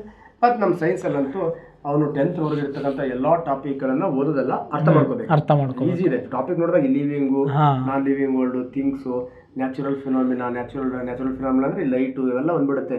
ಇವೆಲ್ಲವೂ ಈಸಿ ಇದೆ, ಬಟ್ ಅರ್ಥ ಮಾಡ್ಕೊ. ಒಂಚೂರು ಕಷ್ಟಪಟ್ಟು ಅರ್ಥ ಮಾಡ್ಕೊಂಡು ಓದ್ಬಿಟ್ಟ ಅಂದರೆ 20-40 ಮಾರ್ಕ್ಸು. ಮತ್ತೆ ನೋಡ್ರಿ ಅವ್ನು ಕೊಟ್ಬಿಟ್ಟಿದ್ದಾನೆ includes 10 marks pedagogical issue. Pedagogy ಮತ್ತು ತುಂಬ ಈ ಅಭಿ ಅವರೇ ಹೆಂಗಿದೆ ಅಂದರೆ ನೋಡಿ, ಈಗ ಲೈಟ್ ಅಂತಕ್ಕಂಥ ಟಾಪಿಕ್ ಇದೆ. Light, LIGHT light. ನೋಡಿ, ಈ ಲೈಟ್ ಅಂತ ಕಾನ್ಸೆಪ್ಟನ್ನು ಕೊಟ್ಟಂಥ ಸೈಂಟಿಸ್ಟ್ ಯಾರಪ್ಪ ಅಂತ ಕೇಳಿದ್ರೆ ಕ್ಲಿಯರ್. ಲೈಟ್ ಅನ್ನೋ ಕಾನ್ಸೆಪ್ಟನ್ನು ನಾವೆಲ್ಲಿ ಹೋಗ್ಬಿಡ್ತೀವಿ, ಸರ್ ಐಸಾಕ್ ನ್ಯೂಟನ್ಗೆ ಹೋಗ್ಬಿಡ್ತೀವಿ. ಬಟ್ ಸ್ಟಿಲ್ ರಾಂಗ್ ಇದು. ಸ್ಟಿಲ್ ಐಸಾಕ್ ನ್ಯೂಟನ್ ಕೊಟ್ಟಿದ್ದು ಲೈಟ್ ಅಲ್ಲ, ವಿಸಿಬಲ್ ಲೈಟ್. Visible light. ನೋಡಿ, starting Isaac Newton visible light ಅನ್ನು ಆವಿಷ್ಕಾರ ಮಾಡ್ತಾನೆ. ಆವಿಷ್ಕಾರ ಮಾಡಿ ಇದರಲ್ಲಿ 7 ಕಲರ್ಸ್ ಇದೆ ಅಂತ ಹೇಳ್ತಾನೆ. ಯುಬ್ಗಯಾರ್. ಈ ಕಡೆ ಕಲರ್ ಯಾವುದು, ರೆಡ್ ಇದೆ. ಈ ಕಡೆ ಕಲರ್ ವೈಲೆಟ್ ಇದೆ. ರೆಡ್ ನ ಆ ಕಡೆ ಇನ್ಫ್ರಾರೆಡ್ ರೇಡಿಯೇಷನ್ಸ್ ಆವಿಷ್ಕಾರ ಆಗ್ಬಿಡುತ್ತೆ. ವೈಲೆಟ್ ನ ಈ ಕಡೆ ಅಲ್ಟ್ರಾವೈಲೆಟ್ ರೇಡಿಯೇಷನ್. ಲೈಟ್ ಏನಾಯ್ತು, ಮತ್ತೆ 2 ರೇಸ್ ಆಯ್ತು. ಈ ಕಡೆ ಮತ್ತೆ ಮೈಕ್ರೋವೇವ್ಸ್ ಬರುತ್ತೆ, ಮತ್ತೆ ರೇಡಿಯೋ ವೇವ್ಸ್ ಬರುತ್ತೆ. ಇವು ಫಸ್ಟ್ ವಿಸಿಬಲ್ ಲೈಟ್ ಇದ್ದಿದ್ದು ಕಂಪ್ಲೀಟ್ ಎಲೆಕ್ಟ್ರೋಮ್ಯಾಗ್ನೆಟಿಕ್ ರೇಡಿಯೇಷನ್ಸ್ ಗಳಾಗಿ ಬದಲಾವಣೆ ಆಯ್ತು. ಎಲೆಕ್ಟ್ರೋಮ್ಯಾಗ್ನೆಟಿಕ್ ರೇಡಿಯೇಷನ್ಸ್ಗಳು ಅಂದ್ರೆ ಲೈಟ್ ಅನ್ನೋ ಟಾಪಿಕ್ ನೆಕ್ಸ್ಟ್ ಏನಾಗ್ಬಿಡುತ್ತೆ ಅಂದ್ರೆ ಎಲೆಕ್ಟ್ರೋಮ್ಯಾಗ್ನೆಟಿಕ್ ರೇಡಿಯೇಷನ್ಸ್ ಆಗ್ಬಿಡುತ್ತೆ.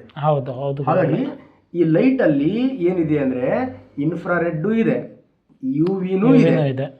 ಎಲ್ಲ ರೇಸ್ಗಳು ಇದರಲ್ಲಿ ಇರೋದ್ರಿಂದ ಲೈಟ್ ಎಲೆಕ್ಟ್ರೋಮ್ಯಾಗ್ನೆಟಿಕ್ ರೇಡಿಯೇಷನ್ಸ್ ಆಗಿ ಕನ್ವರ್ಟ್ ಆದ್ಮೇಲೆ ಲೈಟ್ ಅಂತಕ್ಕಂಥದ್ದು ಬರೀ ಲೈಟ್ ಅಲ್ಲ, ಅದು ವಿಸಿಬಲ್ ಲೈಟ್ ಆಗಿ ಕನ್ಸಿಡರ್ ಆಗುತ್ತೆ. ಇಲ್ಲಿ ಕ್ಲಿಯರ್ ಹೇಳಕ್ ಬರೋದಿಲ್ಲ, ಆ್ಯಪಿಗೆ ಎಂಟ್ರಿ ಆದಾಗ ಹೇಗಾಗತ್ತೆ ಅಂತ ಹೇಳ್ತೀನಿ. ಮತ್ತೆ ಹೇಳಿದ್ದೀನಿ ಮೈ ಬ್ಯೂಟಿಫುಲ್ ಟಾಪಿಕ್ ಲೈಟ್.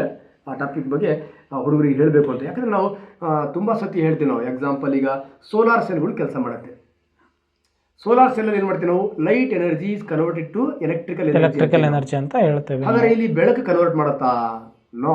ಇಲ್ಲಿ ಇನ್ಫ್ರಾರೆಡ್ ರೇಡಿಯೇಷನ್ಸ್ ನಥಿಂಗ್ ಬಟ್ ನಾವೆಂತ ಕರಿತೀವಿ, ಲೈಟ್ ಅಂತಾನೆ ಕರಿತೀವಿ ನಾವೆಲ್ಲ. Photo electric effect. ಈಗ ಈ ಕೋಟಾ ನೋಟ್ ಕೌಂಟಿಂಗ್ ಮಿಷನ್ಸ್ ಗಳಲ್ಲಿ UV ರೇಸ್ ಗಳನ್ನು ಯೂಸ್ ಮಾಡ್ತೀವಿ. ಅಲ್ಲಿ ಫೋಟೋ ಲೈಟ್ ಅಲ್ವಾ? ಹೌದು. ಹಾಗಾದ್ರೆ UV ಆಲ್ಸೋ ಲೈಟೇ ಆಗುತ್ತೆ. ಅದು ಮತ್ತೆ ಕೂಡ ಅದು ಲೈಟೇ. ಪಿಕ್ಚರ್ ಇಸ್ ಬಾಕಿ ಎಂಟ್ರಿ ಅವಜಾಯಗ ಸರ್, ಡೆಫಿನೆಟ್ಲಿ. ಯಾಕಂದ್ರೆ ಕ್ಲಿಯಾರಿಟಿ ಬೇಕು ಹುಡುಗರಿಗೆ. ಹುಡುಗರಿಗೆಲ್ಲ ಆಕ್ಚುಲ್ ಆಗಿ ಏನಂದ್ರೆ, ನಾವು ಈಗ ನಮ್ಮ ಈಗಿನ ಜನರೇಷನ್ ಪೀಳಿಗೆ ಯಾವ ತರ ಸ್ಟಡಿ ಮಾಡುತ್ತೆ, ಎಕ್ಸಾಮ್ ಪಾಯಿಂಟ್ ನಾನು ಅದನ್ನು ಪಾಸ್ ಆಗಬೇಕು, ಅಷ್ಟಕ್ಕೆ ಮಾತ್ರ ನಾನು ಓದಬೇಕು ಅಂತ ಹೇಳಿ ಓದ್ತಾರೆ. ಬಟ್ ಡೀಪ್ ಆಗಿ ಅವನು ಅರ್ಥ ಮಾಡ್ಕೊಂಡ ಅಂದ್ರೆ ಎಷ್ಟು ಮಾಹಿತಿನ ಕಲೆಕ್ಟ್ ಮಾಡ್ಕೋತಾನೆ. ಕೇಳ್ಬಿಡ್ತೀನಿ ಈಗ, ಲೈಟ್ ಅಲ್ವಾ, ನ್ಯೂಟನ್ ಡಿಸ್ಕವರ್ಡ್ ಬೈ ಅಂತ ಹೇಳ್ತಾನೆ. ನ್ಯೂಟನ್ ಆಪ್ಷನ್ಸ್ ಕೊಟ್ಬಿಡ್ತಾನೆ. ಆಪ್ಷನ್ ಎ ಲೈಟ್ ಅಂತ ಕೊಡ್ತಾನೆ, ಆಪ್ಷನ್ ಬಿ ವಿಸಿಬಲ್ ಲೈಟ್ ಅಂತ ಕೊಡ್ತಾನೆ. ಎಕ್ಸಾಮ್ ಅಲ್ಲಿ ಹೆಂಗ್ ಗೂಟ ಕ್ವಶನ್, ಈಗ ಅವ್ರು ಹಾಕೋದು ಎಲ್ಲರೂ ಕೂಡ ಲೈಟೇ ಅಲ್ಲ ಆನ್ಸರ್ ಹಾಕೋದು. ಯಾವ್ದಾರು ಇರಲಿ, ಎಕ್ಸಾಮ್ ಅಲ್ಲಿ ಶೆಕೆ ಹೇಳೋ ತುಂಬಾ ರಿಲೀಸ್ ಆಗುತ್ತೆ, ಬಿಸಿ ಆಗತ್ತೆ, ಯಾವುದೆಲ್ಲ ಮರ್ತು ಬಿಡತ್ತೆ, ಯಾವ್ದು ಅಂತ ಹೇಳಿ. ಸರ್ ಗೊತ್ತಿದ್ದವನೇನೋ ನೋಡ್ತಾನೆ, ಯೋಚನೆ ಮಾಡ್ಬಿಟ್ಟು ಯಾವ್ದೋ ಒಂದು ಹಾಕ್ತಾನೆ. ಒಂದಿಷ್ಟು ಕನ್ಫ್ಯೂಷನ್ ಅಲ್ಲಿ ಕುಂತಿರ್ತಾರಲ್ಲ, ಲೈಟ್ ಆಗ್ಲಾ ವಿಸಿಬಲ್ ಲೈಟ್ ಆಗ್ಲಾ, ಪಾಠ ಸ್ಟಾರ್ಟ್ ಆಗೋದೇ ಲೈಟ್. ಹೌದು, ಅದ್ರ ಕೆಳಗಡೆ ಹೆಸರೇ ನ್ಯೂಟನ್ ಅಂತ ಇರುತ್ತೆ. ಹೌದು. ಸೊ ಆಕ್ಚುಲ್ ಆಗಿ ನಾವು ಇಷ್ಟು ಇನ್ ಡೆಪ್ತ್ ಆಗಿ ಕಲಿತಾ ಹೋಗ್ಬೇಕು ಸೈನ್ಸ್ ಅಂಡ್ ಟೆಕ್ನಾಲಜಿನ. ನಾವು ಕಾಂಪಿಟೇಷನ್ಸ್ ತುಂಬಾ ಇದೆ. ಹೌದು, ಪ್ರತಿ ವರ್ಷ ವಿದ್ಯಾರ್ಥಿಗಳು ಜಾಸ್ತಿನೇ ಆಗ್ತಾ ಹೋಗುತ್ತೆ. ಲಕ್ಷಾಂತರ ವಿದ್ಯಾರ್ಥಿಗಳು. ಸೂಪರ್ಫಿಷಿಯಲ್ ಬಟ್ ನಾವು ಹೈಪರ್ ಆಗಿ ಓದಿದಾನೋ ಅವನು ಸೆಲೆಕ್ಟ್ ಆಗ್ತಾನೆ. ಈಗ ಇನ್ನೊಂದು ಏನಂದ್ರೆ, ನಾವು ಒಟ್ಟು ನಮಗೆ ಏನೇನು ಎಕ್ಸಾಮ್ಸ್ ಎಲಿಜಿಬಿಲಿಟಿ ಕ್ರೈಟೀರಿಯಾಗಳು ಬರುತ್ತೆ, ನಾವು ಬರ್ದು ಎಲಿಜಿಬಲ್ ಆಗಬೇಕು. ಒಂದಿಲ್ಲ ಒಂದಿನ ಅದು ಉಪಯೋಗಕ್ಕೆ ಬಂದೇ ಬರುತ್ತೆ ನಮಗೆ. ಇನ್ನೊಂದು, ಓದಿದ ಮೇಲೆ ಎಕ್ಸಾಮ್ ಪಾಸ್ ಮಾಡ್ಬೇಕಲ್ವಾ? ಹೌದು, ಮಾಡ್ಲೇಬೇಕು. ಮತ್ತೆ ಓದಿರೋದಕ್ಕೆ ಅರ್ಥ ಎಲ್ಲಿ ಗುರುಗಳೇ? ಹಾಗಾದ್ರೆ ಬೇಡ ಬಿಡಿ ನನಗೆ ಪೋಸ್ಟ್ ಅಂತ ಬೇಕಾದ್ರೆ ಸೆಕೆಂಡ್ರಿ, ಅದು ಸೆಕೆಂಡ್ರಿ. ಗುರುಗಳೇ, ಈಗ ಇನ್ನೊಂದು ಬಂತು ನಮಗೆ, ಸೋಷಿಯಲ್ ಸ್ಟಡೀಸ್ ಅಂತ ಹೇಳಿ ಒಂದು ಬಂತು. ನಮ್ಮಲ್ಲಿ EVS ಪೇಪರ್ ಏನಿದೆ, ಅದು ಸೆಕೆಂಡ್ ಪೇಪರ್ ಅಲ್ಲಿ ಬೈಫರ್ಕೇಶನ್ ಮಾಡ್ತಾನೆ. ಸೆಕೆಂಡ್ ಪೇಪರ್ ಅಲ್ಲಿ ಒಂದು ಫಿಸಿಕಲ್ ಸೈನ್ಸ್ ಮಾಡ್ತಾನೆ, ಇನ್ನೊಂದು ಬಯಾಲಜಿಕಲ್ ಸೈನ್ಸ್ ಮಾಡ್ತಾನೆ, ಇನ್ನೊಂದು ಸೋಷಿಯಲ್ ಸೈನ್ಸ್ ಅಂತ ಮಾಡ್ತಾನೆ. ಇಲ್ಲಿ ಫಿಸಿಕ್ಸ್ ಅಲ್ಲಿ ಫಿಸಿಕ್ಸ್ ಮ್ಯಾಥ್ಸ್ ಆಗ್ಬಿಡತ್ತೆ, ಇಲ್ಲಿ ಬಯಾಲಜಿ ಮತ್ತೆ ಕೆಮಿಸ್ಟ್ರಿ ಆಗ್ಬಿಡತ್ತೆ. ಇಲ್ಲಿ ಸೋಷಿಯಲ್ ಸೈನ್ಸ್ ನೋಡಿ ಹಬ್ಬ. ಇಲ್ಲಿ ದೊಡ್ಡ ಹಬ್ಬ. ಹಿಸ್ಟ್ರಿ ಸ್ಟಾರ್ಟ್ ಆಗತ್ತೆ, ಜಿಯೋಗ್ರಫಿ ಬರುತ್ತೆ, ಪೊಲಿಟಿಕಲ್ ಸೈನ್ಸ್ ಬರುತ್ತೆ, ಎಕನಾಮಿಕ್ಸ್ ಬರುತ್ತೆ, ಸೋಸಿಯಾಲಜಿ ಬರುತ್ತೆ, ಬಿಸ್ನೆಸ್ ಸ್ಟಡಿ ಬರುತ್ತೆ. ಬಿಸ್ನೆಸ್ ಸ್ಟಡೀಸು ಬರುತ್ತೆ, ಇದರಲ್ಲಿ ಇನ್ಕ್ಲೂಡ್ ಆಗುತ್ತೆ. ಅಷ್ಟೆಲ್ಲ ಹಿಸ್ಟ್ರಿಯಲ್ಲಿ ಮತ್ತೆ ಮಿಡಿವಲ್ ಹಿಸ್ಟ್ರಿ ಬರುತ್ತೆ, ಆನ್ಸಿಯಂಟ್ ಹಿಸ್ಟ್ರಿ ಬರುತ್ತೆ, ಮಾಡರ್ನ್ ಹಿಸ್ಟ್ರಿ ಬರುತ್ತೆ, ಜಿಯೋಗ್ರಫಿಯಲ್ಲಿ ಇಂಡಿಯನ್ ಜಿಯೋಗ್ರಫಿ ಬರುತ್ತೆ, ಕರ್ನಾಟಕ ಜಿಯೋಗ್ರಫಿ ಬರುತ್ತೆ, ವರ್ಲ್ಡ್ ಜಿಯೋಗ್ರಫಿ ಬರುತ್ತೆ, ನೆಕ್ಸ್ಟ್ ಫಿಸಿಕಲ್ ಜಿಯೋಗ್ರಫಿ ಬರುತ್ತೆ. ಈ ಪಾಪ ಈಸಿ ಅಂತ ಸೋಷಿಯಲ್ ಸೈನ್ಸ್ ಅವಾಗ ತಗೊಂಡಿದ್ದಾರೆ, ಇಲ್ಲಿ ಯಾರಾದ್ರೂ ಓದ್ಬೇಕು. ಆ್ಯಕ್ಚುಲ್ ಆಗಿ ಇದನ್ನು ಕಂಪೇರ್ ಮಾಡಿದ್ರೆ ಸೈನ್ಸೇ ಈಸಿ ಅಲ್ಲ, ತುಂಬ ಈಸಿ. ಇಲ್ಲಿ ನಮ್ಮ ಸೋಷಿಯಲ್ ಸೈನ್ಸ್ ಅರ್ಥ ಮಾಡ್ಕೊಂಡಾದ್ರೆ ಒಂದೊಂಥರ ಅಷ್ಟೇ is a great man sir. +2 4 ಅಷ್ಟೇ. ಅವನು MSc ಮಾಡ್ಬೇಕಾದ್ರೆ ಇದನ್ನ MSc ಮಾಡಿದೀನಿ ಅಂತ 6 ಮಾಡಕ್ ಬರಲ್ಲ, ಏನ್ ಮಾಡಿದ್ರು ಬರಲ್ಲ. ಆಪರೇಷನ್ ಕರೆಕ್ಟ್ ಆಗಿ ಗೊತ್ತಿತ್ತು ಅಂದ್ರೆ ಹೌದು, ಸೈನ್ಸ್ ಅಷ್ಟು ಈಸಿ ಸಬ್ಜೆಕ್ಟ್ ಯಾವುದೂ ಇಲ್ಲ. ಹೌದು. ಅಲ್ಲಿಗೆ ಹಿಸ್ಟ್ರಿನಲ್ಲಿ ಇವನು ಈಗ CTT-ನಲ್ಲಿ ಕೊಟ್ಟಿರ್ತಕ್ಕಂಥ ಸಿಲೆಬಸ್ ಗುರುಗಳೇ. ಸೊ 20 ಮಾರ್ಕ್ಸಿಗೆ ಸೊ ಹಿಸ್ಟ್ರಿ ಪಾರ್ಟಿಂದ ಒಂದಿಷ್ಟು ಕ್ವಶನ್ಸ್ ಕೇಳ್ತೀನಿ ಅಂತ ಹೇಳಿ ಕೊಟ್ಟಿದ್ದಾನೆ. ಅರ್ಲಿಯೆಸ್ಟ್ ಸೊಸೈಟೀಸು ಮತ್ತು first empire, Sultan of Delhi and the nationalist moment. So ಈ ಒಂದಿಷ್ಟು ಕಾನ್ಸೆಪ್ಟ್ ಮೇಲೆ ಒಂದು 20 ಅಂಕ. ಸೊ ಅದೇ ಥರ ಜಿಯೋಗ್ರಫಿ ಅಂತ ಹೇಳಿ ಬಂದಾಗ ಬಟ್ ಇದು ಕಾನ್ಸೆಪ್ಟ್ ಮಾತ್ರ ಇದಿಷ್ಟು ಕಾಣುತ್ತೆ, ಬಟ್ ಇನ್ ಡೆಪ್ತ್ ಹೋಗಲೇಬೇಕಲ್ಲ ಗುರುಗಳೇ ನಾವು. ಅದರ ಬ್ರಾಂಚಸ್ ಇದೆ. ಸಬ್ ಬ್ರಾಂಚಸ್ ತುಂಬಾನೇ ಬರುತ್ತೆ ನಮಗೆ. ಒಂದು ಓಪನ್ ಮಾಡ್ಕೊಂಡ್ರೆ ರಕ್ತಕ್ಕೆ ಸಂಬಂಧಪಡುತ್ತೆ, ನಾಳಕ್ಕೆ ಸಂಬಂಧಪಡುತ್ತೆ, ಮಾಂಸಕ್ಕೆ ಸಂಬಂಧಪಡುತ್ತೆ, ಹಾಗೆ ಅವರಿಗೂ ತುಂಬಾನೇ ಇದೆ. ಸೊ ಜಿಯೋಗ್ರಫಿ ಅಂತ ಹೇಳಿ ಬಂದರೆ ಸೊ ಪ್ಲಾನೆಟ್ಸ್ ಬಗ್ಗೆ ಸ್ಟಡಿ ಮಾಡಬೇಕು, globe, environment, resource, agriculture science, human environment, ಇದಿಷ್ಟು ಕೂಡ ಸ್ಟಡಿ ಮಾಡಿದರೆ ಮತ್ತೆ ಅವರಿಗೆ ಎಷ್ಟು 20 ಅಂಕ. ಸೊ ಮತ್ತು ಇನ್ನೊಂದು ಸೋಷಿಯಲ್ ಆ್ಯಂಡ್ ಪೊಲಿಟಿಕಲ್ ಲೈಫ್. ನಮ್ಮ ಹುಡುಗರು ಏನು ಬರೀಲಿಲ್ಲ ಅಂದ್ರೆ ಈ ಪೊಲಿಟಿಕಲ್ ಲೈಫನ್ನು ತುಂಬ ಚೆನ್ನಾಗಿ ಬರೀತಾರೆ. ಸೊ ಮತ್ತು ಇನ್ನೊಂದು ಇಲ್ಲಿ diversity, government, democracy, state government, media and the constitution, ಇವಿಷ್ಟು ಇನ್ಕ್ಲೂಡ್ ಆಗಿ ಎಷ್ಟು ಗುರುಗಳೇ 60 ಮಾರ್ಕ್ಸು. ಸೊ ಜೊತೆಗೆ ಇನ್ನು 20 ಮಾರ್ಕ್ಸ್ ಇನ್ ಬಿಟ್ವೀನಲ್ಲೇ ಒಂದು ಪೆಡಾಲಜಿ ಕ್ವಶನ್ ಬರುತ್ತೆ. ಹಾಗಾದರೆ ಇದ್ರೊಳಗಡೆನೆ ಸೇರ್ಕೊಳ್ಳುತ್ತೆ. ಹಾಂ, ಇದರಲ್ಲಿ 60 ಆಲ್ರೆಡಿ ಹೇಳಿದ್ವಿ ನಾವು. ನಮ್ಮದು ಫಿಸಿಕಲ್ ಸೈನ್ಸಲ್ಲೂ ಕೂಡ ನಮಗೊಂದು 50 ಅರೌಂಡ್ ಕಂಪ್ಲೀಟ್ ಸಬ್ಜೆಕ್ಟ್ ಓರಿಯೆಂಟೆಡ್ ಬಂದರೆ ಇದರಲ್ಲಿ 10 ಟೀಚಿಂಗ್ ಟೆಕ್ನಿಕ್ಸ್ ಆ್ಯಂಡ್ ಪೆಡಗಾಗಿಕಲ್ ಇಶ್ಯೂಸ್ ಅದರಲ್ಲಿ ಸೇರ್ಕೊಂಡಿರುತ್ತೆ. ಇದರಲ್ಲೂ ಕೂಡ ಅಷ್ಟೇ, ಇಲ್ಲಿ 60 ಅಂತ ಇದ್ದರೆ ಒಂದು 15 to 20 ಏನಿರುತ್ತೆ ಟೀಚಿಂಗ್ ಟೆಕ್ನಿಕ್ಸ್ ಆ್ಯಂಡ್ ಪೆಡಗಾಗಿ ಬಗ್ಗೆ ಇರುತ್ತೆ. ಸೊ ಅಲ್ಲಿಗೆ ಹಾಗಾದರೆ ಈಗ ನಾನು ಅಷ್ಟು ಓವರಾಲ್ ನೋಡ್ತಾ ಬಂದೆ ಗುರುಗಳೇ. ಸೈಕಾಲಜಿ ಅನ್ನೋದು ನಮಗೆ ತುಂಬಾ ಇಂಪಾರ್ಟೆಂಟ್. CDP ಅನ್ನೋದು ತುಂಬಾ ಈಗ ಅವ್ನು ಜಸ್ಟು ಅಲ್ಲಿ ಜನರಲ್ ಆಗಿ ಮೆನ್ಷನ್ ಮಾಡಿದ್ದು ಬರೀ 30 ಮಾರ್ಕ್ಸು, ಬಟ್ ಅಷ್ಟು ಪಾರ್ಟಿಂದ 10 ಮಾರ್ಕ್ಸ್ ಅಂದರೆ ನಿಯರ್ಲಿ 50 ಮಾರ್ಕ್ಸ್. ಅಲ್ಲಿಗೆ 80ರಿಂದ ಸೈಕಾಲಜಿ ಯಾರು ಚೆನ್ನಾಗಿ ಓದಿರ್ತಾನೋ ಅವನು TET ಫೇಲ್ ಆಗಲಿಕ್ಕೆ ಸಾಧ್ಯನೇ ಇಲ್ಲ. 80 to 100 marks including theory papers and ನಮ್ಮ ಮೇಜರ್ ಸಬ್ಜೆಕ್ಟ್ಸ್ನ ಇನ್ಕ್ಲೂಡ್ ಮಾಡಿಕೊಂಡು ಕೂಡ 80ರಿಂದ 100 ಮಾರ್ಕ್ಸು ಸೈಕಾಲಜಿ ರಿಲೇಟೆಡ್ ಕ್ವಶನ್ಸೇ ಇರುತ್ತೆ. ಸೈಕಾಲಜಿ ಫಸ್ಟ್ ಓದ್ಕೊಂಡೆ ಇದಕ್ಕೆ. ಹೌದು, ಯಾಕಂದರೆ ಇದು ಓದಕ್ಕೆ ಏನಾಗುತ್ತೆ, ಈಸಿ ಅನ್ಸುತ್ತೆ. ಪ್ರೀವಿಯಸ್ ಇಯರ್ ಎಕ್ಸಾಮ್ ಕ್ವಶನ್ ಪೇಪರ್ನ ಮ್ಯಾಕ್ಸಿಮಮ್ ಸಾಲ್ವ್ ಮಾಡಬೇಕು. ಅದನ್ನು ಸಾಧನಾ ಶಂಕರ್ ಅಕಾಡೆಮಿ ಯೂಟ್ಯೂಬ್ ಚಾನಲಲ್ಲಿ ಇದೆ ಸಾಲ್ವ್ ಮಾಡಿದ್ದೀವಿ ನಾವು.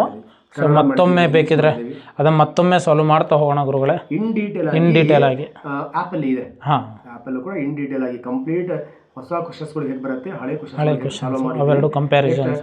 CTETಯಲ್ಲಿ ಈ ತಮಿಳ್ನಾಡು ಅಲ್ಲಿನ TET ಹೇಗೆ ನಡೆದಿದೆ, ಬೇರೆ ಬೇರೆ ರಾಜ್ಯದ TET ಎಕ್ಸಾಮ್ಗಳಿದೆ, ಸ್ಟೇಟ್ TET, ಆ ಪೇಪರ್ಗಳನ್ನು ಕೂಡ ಡೌನ್ಲೋಡ್ ಮಾಡಿ ಸಾಲ್ವ್ ಮಾಡಿದ್ದೀವಿ ಸರ್. ನಮ್ಮ 30ನೇ ತಾರೀಕು ಒಂದು ಹೊಸ ಒಂದು ಆ್ಯಪ್ ಏನು ಲಾಂಚ್ ಆಗುತ್ತೆ.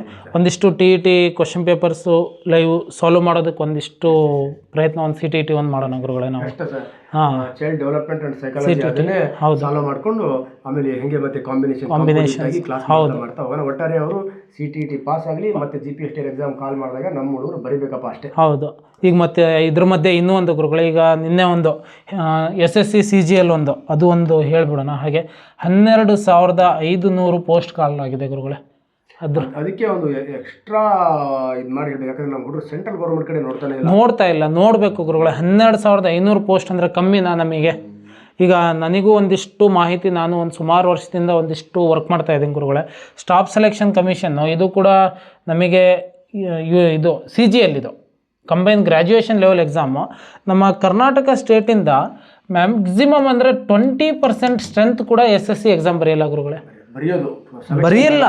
ಬರೆಯೋದೇ ಇಲ್ಲ, ಅಷ್ಟು ವಿದ್ಯಾರ್ಥಿಗಳು ಕಡಿಮೆ. ಕರ್ನಾಟಕ ಸ್ಟೇಟ್ ಗೌರ್ಮೆಂಟಲ್ಲಿ ನಮ್ಮ ಕರ್ನಾಟಕದಲ್ಲಿ ಇರ್ತಕ್ಕಂಥ ಆಸ್ಪಿರೆಂಟ್ಸಿಗೆ ಕಣ್ಣಿಗೆ ಕಾಣೋದು ಒಂದೇ ಒಂದು, ಫಸ್ಟ್ ಕಣ್ಣಿಗೆ ಕಾಣೋದು ಪೊಲೀಸು, ಹೌದು, ಸೆಕೆಂಡ್ ಕಣ್ಣಿಗೆ ಕಾಣೋದು PSI. ಜಲ್ದಿ ರಿಕ್ರೂಟ್ಮೆಂಟ್ ಆಗುತ್ತೆ ಮತ್ತು ಅಲ್ಲಿ ಡೇಟಾ ಬೇಸಿಸ್ ಮತ್ತು ಅಪಾಯಿಂಟ್ಮೆಂಟ್ ಆರ್ಡರ್ ಜಲ್ದಿ ಸಿಗುತ್ತೆ ಅಂತ. ಬಟ್ ಇದನ್ನು ಬರೆದ್ರು ಕೂಡ ನಮ್ಮ ಬೆಂಗಳೂರು ಕರ್ನಾಟಕದಲ್ಲಿ SSC ಆಫೀಸ್ಗಳಿದಾವಲ್ವ ಗುರುಗಳೇ? ಹುಡುಗ್ರಿಗೆ ಕಾಣೋದಲ್ಲ, ಕಾಣಲ್ಲ ಅವ್ರಿಗೆ ಪೊಲೀಸ್ ಎಕ್ಸಾಮ್ ಕಾಣುತ್ತೆ, PSI ಕಾಣುತ್ತೆ, SDA ಕಾಣುತ್ತೆ. 10 ವರ್ಷ ಕಾಲ್ ಮಾಡಿಲ್ಲ ಅಂದ್ರೂ SDA. ಇವ್ರಿಗೆ ಇದೆಲ್ಲ central government salary always hike ಆಗ್ತಾನೆ ಹೋಗೋದು ಪ್ರತಿ ವರ್ಷ, ಒಂದು ಎಕ್ಸ್ಟ್ರಾಡಿನರಿ ಅದು ಹೇಳ್ತಾರೆ ಸರ್. ಕರ್ನಾಟಕ ಗೌರ್ಮೆಂಟ್ ಅನೌನ್ಸ್ ಮಾಡೋ ಎಕ್ಸಾಮ್ಗಳು ಕೆರೆಯಲ್ಲಿ ಮೀನು ಹಿಡ್ದಂಗೆ, ಸೆಂಟ್ರಲ್ ಗೌರ್ಮೆಂಟ್ಗಳು ಕಾನ್ಫರ್ಮ್ ಮಾಡೋ ಎಕ್ಸಾಮ್ಗಳು ಸಮುದ್ರದಲ್ಲಿ ಮೀನು ಹಿಡಿಯಂಗೆ. ಮೀನು ಎಲ್ಲಿ ಜಾಸ್ತಿ ಇರ್ತಾವ? ಸಮುದ್ರದಲ್ಲೇ ಇರುತ್ತೆ. ಅಲ್ಲಿ ಹಿಡಿತಾ ಇಲ್ಲ, ಆಕ್ಚುಲಿ ಹಿಡಿಬೇಕು ಅಲ್ಲಿ. ಅವೆಲ್ಲ ಅವೇರ್ನೆಸ್ ಅನ್ನ ಕೊಡ್ತಾ ಬರೋಣ. ಜಸ್ಟ್ 2 ಟ್ರಯರ್ ಮಾತ್ರ ಇದೆ, ಅದು ನೆಕ್ಸ್ಟ್ ಕ್ಲಾಸ್ನಲ್ಲಿ ಒಂದಿಷ್ಟು ಅವೇರ್ನೆಸ್ ಕೊಡೋಣ ಗುರುಗಳೇ ಅದನ್ನು. ಓಕೆ ಅಭಿ ಅವರೇ, ಒಂದು ಒಳ್ಳೆ ಮಾಹಿತಿಯನ್ನು ಚರ್ಚೆ ಮಾಡಿದ್ದೀರಾ. ತಮಗೆ ಹೃದಯಪೂರ್ವಕವಾಗಿರ್ತಕ್ಕಂಥ ಧನ್ಯವಾದಗಳು. ಮಕ್ಕಳಿಗೆ ಒಂದು ಕೊನೆಯ ಮಾತು ನಿಮ್ಮಿಂದ. ನಮ್ಮಿಂದ ಏನಿಲ್ಲ ಗುರುಗಳೇ, ನಮ್ಮ ಒಂದು ಸಾಧನಾ ಶಂಕರ್ ಅಕಾಡೆಮಿ ಯೂಟ್ಯೂಬ್ ಕ್ಲಾಸ್ಗೆ ಜಾಯ್ನ್ ಆಗಿ ಆ್ಯಂಡ್ ನಮ್ಮ ಆ್ಯಪನ್ನು ಪರ್ಚೇಸ್ ಮಾಡಿ. ಸೊ ಪರ್ಚೇಸ್ ಮಾಡಿಬಿಟ್ಟು ಎಲ್ಲರೂ ಕೂಡ CTET, TET, GPSTR, HSTR so ಏನು ರೆಕ್ರೂಟ್ಮೆಂಟ್ ಆಗುತ್ತೆ ಅದನ್ನು ಕ್ಲಿಯರ್ ಮಾಡಿ ಒಂದು ಗೋರ್ಮೆಂಟ್ ಎಂಪ್ಲಾಯ್ ಆಗಿ ಸೊ ಉಪಯೋಗ ಮಾಡ್ಕೊಳ್ಳಿ. ಈ ಕ್ಲಾಸ್ಗಳನ್ನೆಲ್ಲರೂ ಕೂಡ ನೀವು ಉಪಯೋಗ ಮಾಡಿಕೊಂಡ್ರೆ ಅದು ನಮಗೆ ಖುಷಿ. ನೀವು ಯಾರಾದರೂ ಸೆಲೆಕ್ಟ್ ಆದರೆ ನಿಮ್ಮ ಫ್ಯಾಮಿಲಿನ ನೀವು ಕಟ್ಕೊಂಡಂಗೆ, ನಿಮ್ಮ ಫ್ಯಾಮಿಲಿಗೆ ಒಂದು ಏನಾಗ್ತೀರಾ ನೀವು, ನಿಮ್ಮ ಫ್ಯಾಮಿಲಿಗೆ ಒಂದು